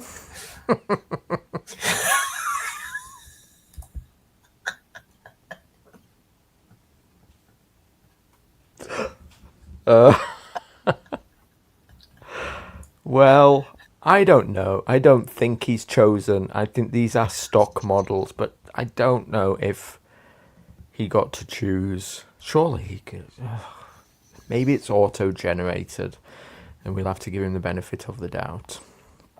What do you think Well, I about suppose that? somebody can always ask, did you mean for it to be like that? Or is it Yeah. because you're boomer tech or you can't be bothered? Yeah, crazy. So based, says Martin. Absolutely based as heck. Non-racist, signalling it. I think it must be auto-generated. Surely not. Surely. Although I'd be surprised. You know, the one thing that I do, I've pointed this out in another video before. If I go to buy, like, sportswear mainly, so if I go to Nike.com or Adidas.com or, you know, pretty much any sports brand, I'm presented with people who do not look like me and who, the clothing, you know, I have to imagine it on black skin. I'll just be honest. You know, I have to imagine it on a black person, and I struggle to think: will I look good in this? Will it suit my features? It's hard to know. Well, actually, the colour of your skin matters, because I know Cherie Blair was in India, and, you know, all these politicians' wives, they like to LARP in, you know, wearing local dress, and she was wearing a sari, and it's like, oh, it's too much for you. You know, beige and, you know, neutral colours suit you better. You know, white woman and not very, very, very, very strong colours. Look at if I go to Nike, you'd think that it's all Africans who just buy Nike. You're African, or you're one of these strange half-caste people. Yeah. Yeah, it's... Well, I mean, I think Oh, there's one. There's a guy who I can imagine. Oh, okay. I can imagine how that shirt might look on me. But it's a fascinating thing, isn't it? And I don't know why it's become like this, but that is how... I mean, I find that disturbing. And the thing is, it would kind of be better if there were actually good-looking models, right? Good-looking non-white models, but they're not, are they? It has to be. It has to affect sales. Now, whether it's how much it affects it, I don't know. But when you look at clothing on a model, you have to be able to imagine yourself in it. Will that look good on me? And so. I imagine in China, if I search to a clothing shop, I'll see a Chinese person, similar features to me, wearing the clothing. So I don't know why it's like this. I mean, grass skirts don't look good on white men. It just looks weird. Yeah. I mean look at actually, I saw Adidas.co.uk. There you are. And a lot of these designs, I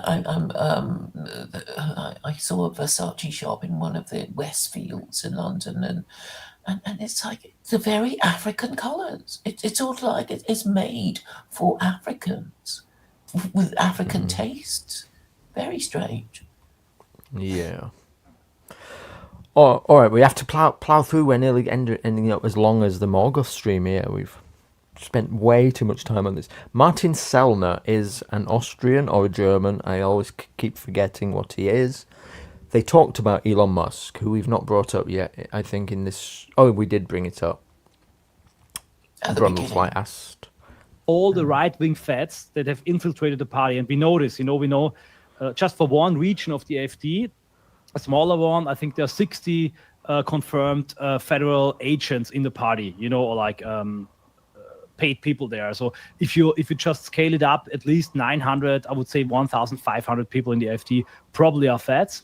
So I think what they try to do now is to basically divide Impera, destroy. Oh, so they're talking about the AfD. Maybe my timestamp is wrong here. The AfD, Alternative for Deutschland, who Elon Musk is now, on January the 9th, he's going to be talking to Alice Vidal, who actually is she the lesbian leader she's the of leader the AfD? Of the AfD. A non-white same-sex sex partner. She's a lesbian with a Singapore wife. Or the party from within, kill all the real good people in the party, and slowly and steadily try to castrate the party and turn it into a party of the system. So I think that's what they centre-right sort of party. Well, one thing I heard was that the AfD consider their youth wing to be too radical and are looking to dissolve it. Is that true? And do you think it will happen? Yeah, well, so basically they want to integrate it into the party. So they want to dissolve it and then recreate it in the AfD. So I don't know anything about AfD. What I hear from the right wing is that this is the based party that is like the hope of Germany. It's a German version of reform. Okay, then they have to go for it. If that's the only way for Germany to potentially, get to reversing migration, which is, let's be honest, what we're all here for. Apart from you, I get it. We're all here because we are concerned about the demographic replacement of our nationalities in our own countries. That's what we're all here on the right wing for, on the dissident right, on whatever you call this place. We have all our squabbles, all our disagreements. We care about this bit, this thing, this other thing here. We have our quirks. We're autistic about religion or this, that, and the other. But the 99% of us are only here because we care about the great REPLACEMENT.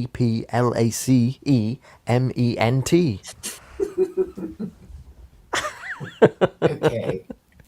Now, some people tell me that the AfD is actually just like a compromised party by the Kremlin in Russia, and that they shouldn't be trusted, and it's literally a Russian op. But it's the closest thing to what the Germans must want, right? That was what you were saying about reform. It may not be all that you want, but it's the closest to what you want. I just don't know enough about it to comment, really, is what I'm saying. But only when somebody says we've got to scrap the whole party system, then I'll take them seriously. I hope it'll come from Trump. Because that's the only way of ensuring his legacy. I'm going to scrap the party system because it was the party system that led us to this pretty pass. Something like that.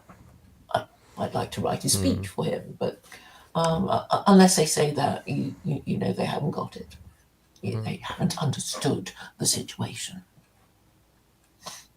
Well, as I understand it, Claire, as we spoke about many times, I think we have to do this democratically because unless there's like a big war and martial law or a coup and the military takeover or something, we have to vote our way towards whatever we're going to get. And people won't vote away their freedoms. Liberalism is the final boss. It's the toothpaste that's out of the tube. And somehow we have to figure out the mess that we're in democratically.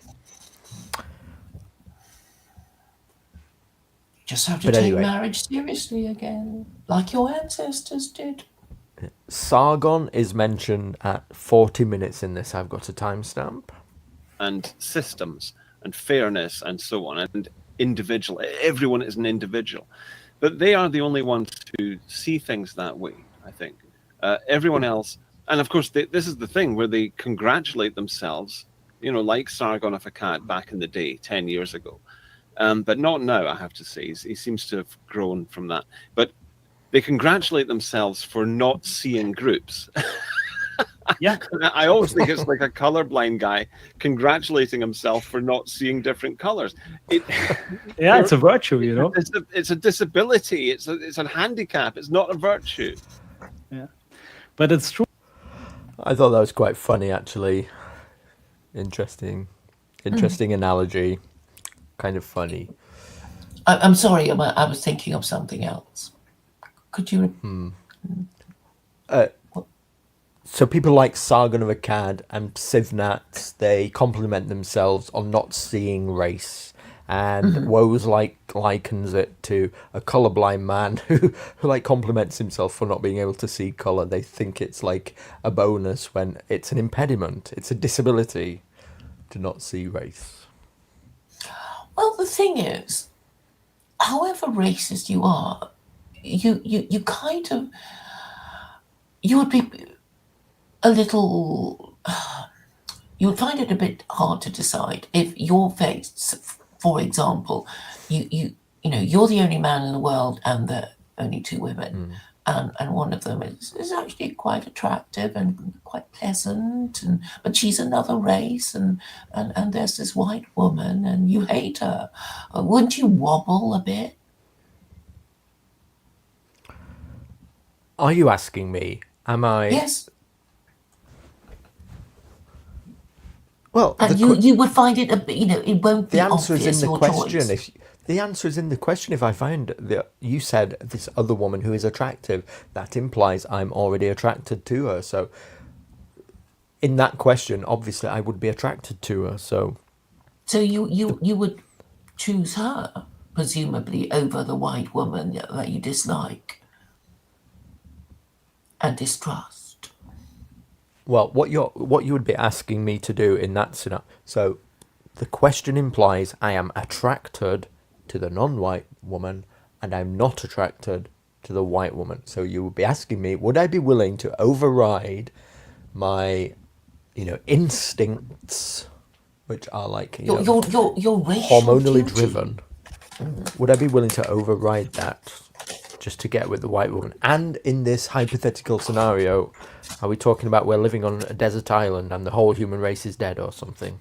Yeah, something like that. We're literally Adam and Eve with some weird other two woman women hanging around. Adam and Eve and Gupta. Would I choose Gupta? Something like that. Well, like I say, it's implied in the question that I'm attracted to one and not the other. Have you never been attracted to a woman of another race? Never, ever, even when you were in Thailand? You met no attractive ones? Thai women, I mean. Not even the trannies. Were probably more attractive. Oh my God, Claire. Oh my fucking Lord. Well, I don't know. They're more interesting, I suppose. More overtly sexual, the trannies. Look, it's quite normal to have racial preferences to who you're attracted to. This is the main thing in what people is. You see this all the time. And people make these natural choices. You just are attracted to what you are attracted to, and you can't really do anything about it. All the way down to people like Vincent, who is only attracted to like dick. This is the fascinating thing about sexuality. So it is what it is, I'm afraid. Well, I'm saying it's in theory possible for you to be attracted to a woman of a different race. It is sure, in theory. Of course it is. Of course it is in theory. Absolutely. Morgoth. Half the dissident right have non-white wives anyway. Yeah, somebody pointed out that the president and the vice president both have foreign wives. But for those who don't know, for those who aren't aware of, if you're new here to the conversation, I've had this in the past where I explain I do have features. I do have the rare phenotypes. I have the blonde hair, the blue eyes. So I'm aware, since becoming red pill, that these are rare features, that they're recessive features, that to maintain whatever. I don't think it's superior. Okay, I don't think my features are superior to anybody else, but if I want, I'm aware that I only have them because of this like fluke of that all my ancestors, like in a row, in an unbroken chain, have been have been breeding within a select group of like alleles and genes, a gene pool, to maintain these what are recessive features. Like if you end up with the dominant eye color, the dominant dark eye color, it overrides the blue eye color, for instance, and whatever. And we can see this when somebody marries out and miscegenates with, I don't know, like say a Norwegian with an African, and you can see, that the child looks very different to all the Norwegian features. I'm not explaining this well. I became aware of this. I realized this, that, everybody, all my ancestors have been, breeding within a certain gene pool for a long time. This is why I have these recessive features. Would it not be arrogant of me to just choose to, like, throw all that away? Anyway, it's something that I'm aware of and I think about. It makes me think about it. But at the end of the day, I'll be driven by my desires and my instincts when it comes down to it anyway, and I won't be able to probably resist my hormonal programming.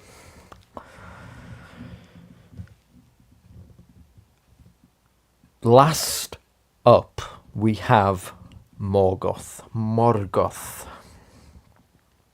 the final frontier. You can still hear me, can't you, by the way? I've not been ranting too much. All right, good. Morgoth. So did you watch any of this? I'm afraid I took a toilet break after I heard you talk about... Yes. But have you watched any Morgoth?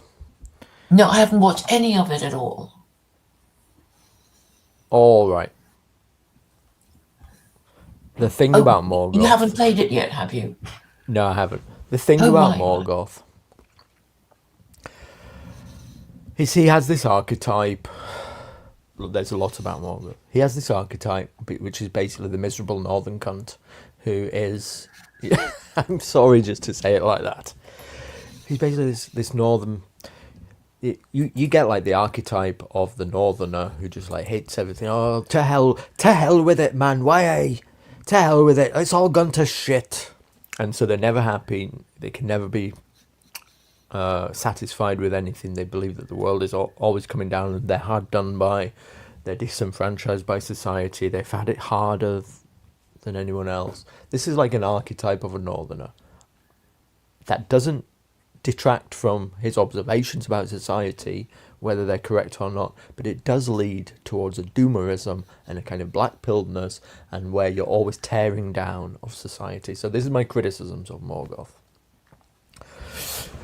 All right, whether it's helpful or not, I don't know. And it was you can now. I mean, just imagine this. He said you can now use. You can now scroll X and watch videos on X by when you're sitting on a remote mountain in Antarctica, because so you're sitting with an Apple iPhone. You were right. First of all, there exists a remote region of the world where nobody goes, maybe the odd scientist or whatever, and then even then they probably wouldn't bother with these, like a remote mountain range. But so one of the most remotest places on Earth. And you can go there with an iPhone, which is tracking you, and then you can sit on top of that mountain in your Arctic winter gear, and then you can crack open your phone, and then you can watch like some like urban black mama twerking on Twitter from... And that will be powered by Elon Musk's Starlink beaming the internet down on a remote mountain. And I quote tweeted that, and I said, like, this is one of the most depressing sentences I've ever read in my life. And there was loads of people in the replies said, well, you can always switch your phone off. How does this affect you How personally? does it? Can you imagine that? Can you imagine how dark where we're going is if people are this stupid? And again. The problem is with this is that they are right, and you are wrong, and you're just using it, Morgoth, as like this, I don't know, axe to grind against modernity in society. So, for one thing, you can't use an iPhone in Antarctica. You can't even use it in every country around the world. Like, I think you might even struggle in Serbia or somewhere like that. It's not available in every country. Mhm. It's so. This is like exaggerating an issue for the sake of complaining about the state of modernity and feeling like you are less valuable because of modernity, which is probably true, and that you are disenfranchised. But to come up with like these egregious analogies that just aren't actually the case is really stretching. It's like stretching the allegory to the point at which it's just like telling a tall tale at the end of the day. Yeah, being hyperbolic. Hyperbolic. And people just saying, well, you're just obviously exaggerating, so we're going to ignore everything you say. And and talking about Morgoth, I am reminded of the time, during the grooming gang scandal, and how both Colin and Morgoth were just doing their damnedest to stir up the hatred that they thought would, set in train a series of events that would mean, doing something with the illegals, etc. And they tried really hard using quite, graphic imagery. But it didn't About work. what? Sorry, about what? About the grooming gangs, basically. They're basically jumping up and down saying, how could people not respond? How could they not get angry? And, why aren't they doing anything? Well, on and on it went like that. I remember. Well, I'll be honest. I'm in two minds about that. I've expressed that in a private group that I'm in at the moment, where, like, the grooming gang stuff is I'm using the word again. It's extremely egregious. It's abhorrent. And I look at it and I think, if society just knew about how abhorrent it was, like making kebabs out of a girl and selling them in a kebab shop, literal kebabs.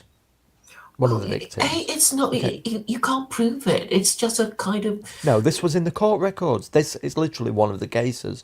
She was made into a kebab and sold out of the kebab shop. So look, I need to.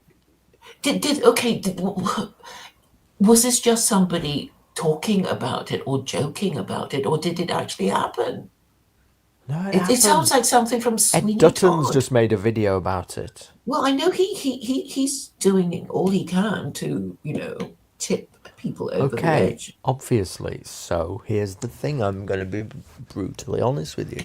What I expressed in this group, I said, I don't know how I feel about this, because at once and the same time, I feel like this is an issue that has to be brought, to, if people just knew about it, they would be up in arms and something might be done about it. So I'm like, why counter-signal this? People need to know about it. And then at the other time, I feel like, are we being played? Are we being played? And is this going to end up back with a backlash, and we end up I don't know, with more hate speech laws or something, which is like the only fucking outcome that ever seems to happen. Mm-hmm.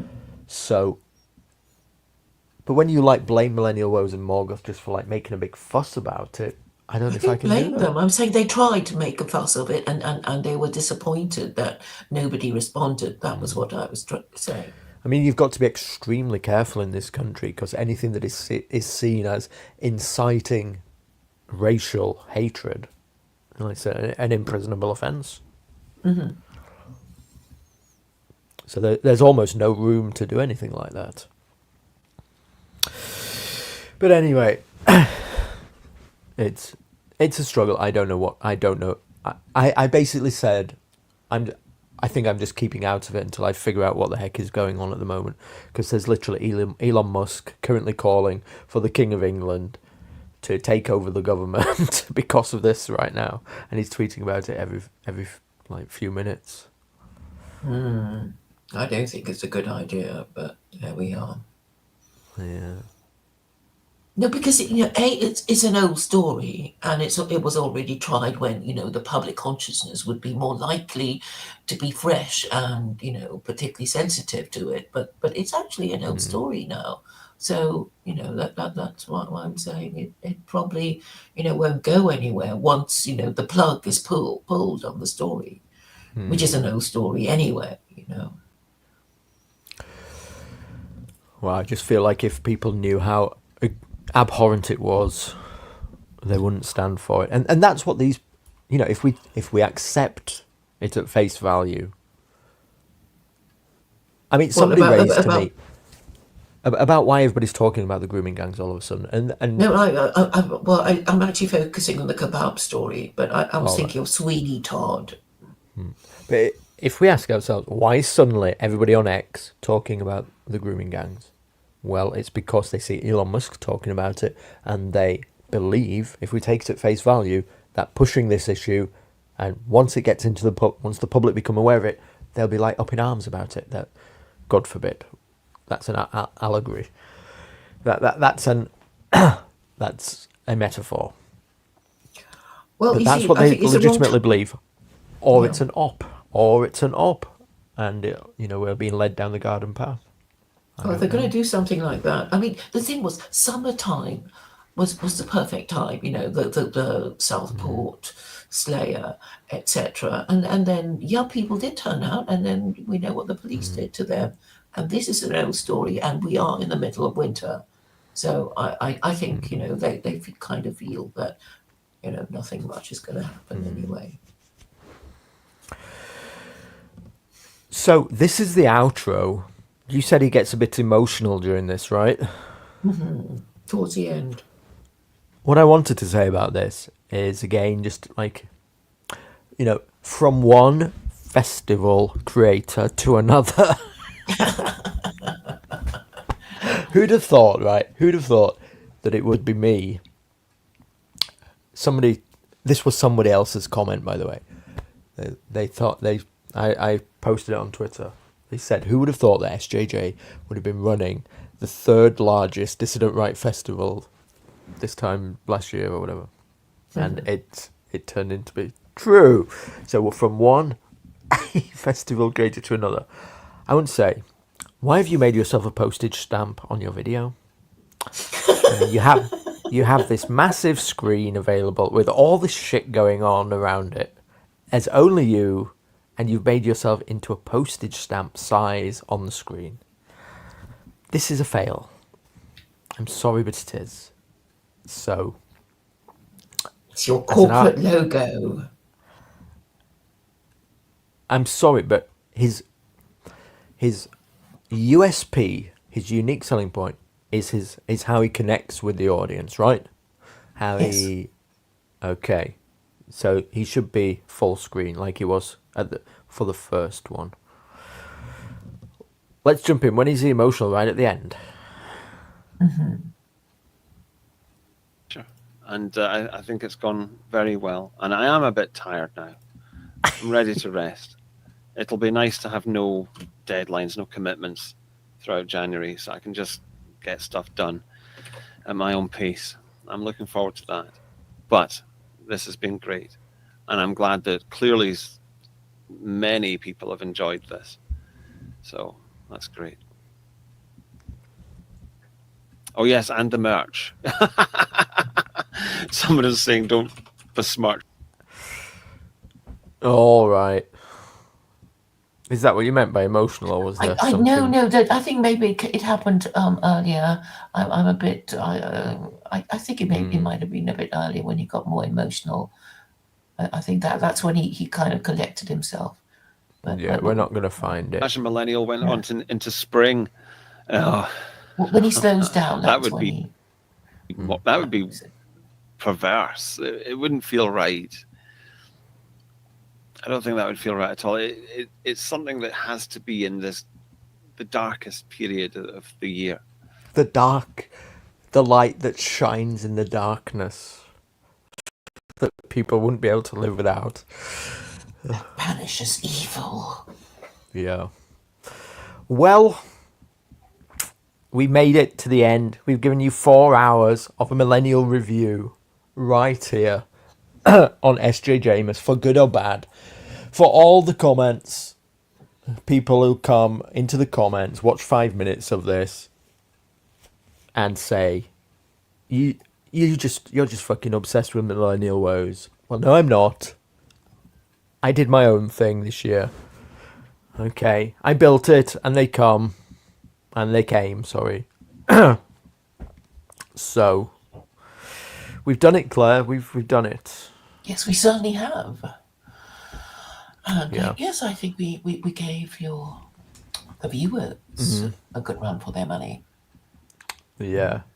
Yeah, you are obsessed if you dare to criticise anybody on the distant right, by the way. You're obsessed. That's what Academic Agent said. You're obsessed. That's what Semiogogue said. Why is this guy obsessed with you? I recommend you get a solicitor involved and sue him, Academic Agent. Can you put your cock in my mouth again, please?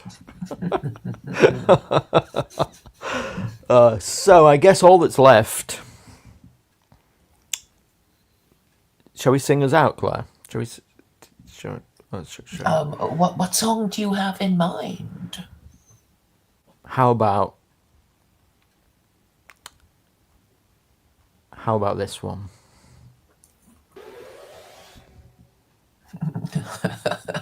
You start.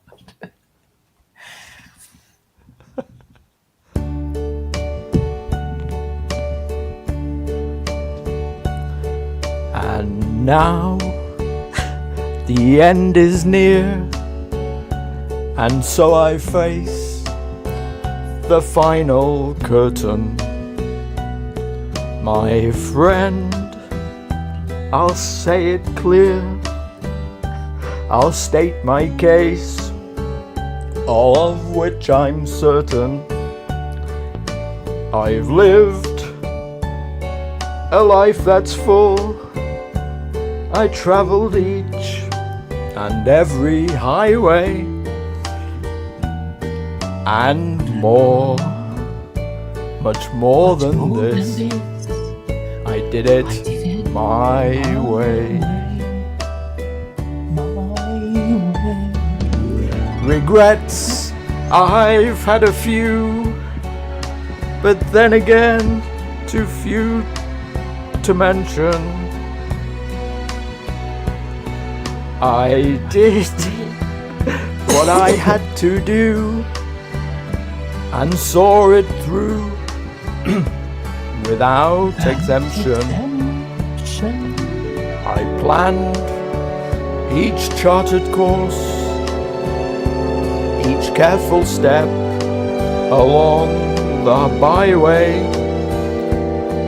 and more, much more than this. I did it my way. Alright, we did it. We had to sing out, seeing as I asked so many other people to do it. Alright, that's been your stream. This does now finally conclude SJJMAS. It's over until December this year even. Please stop, says Miami Virtue. I didn't make you stay. You could have left. Okay.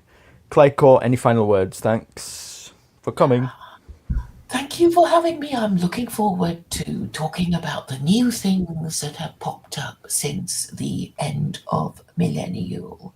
And there are also many things. I have a list of them. Wonderful. We're all looking forward to that. Thanks for coming, everybody. Thanks for being part of SJJMAS. Give the stream a thumbs up. And, Happy Epiphany. Yeah, Happy New Year. Plenty more to come on this channel. Make sure that you're subscribed if you're a random person that's walked in. Good night, everybody.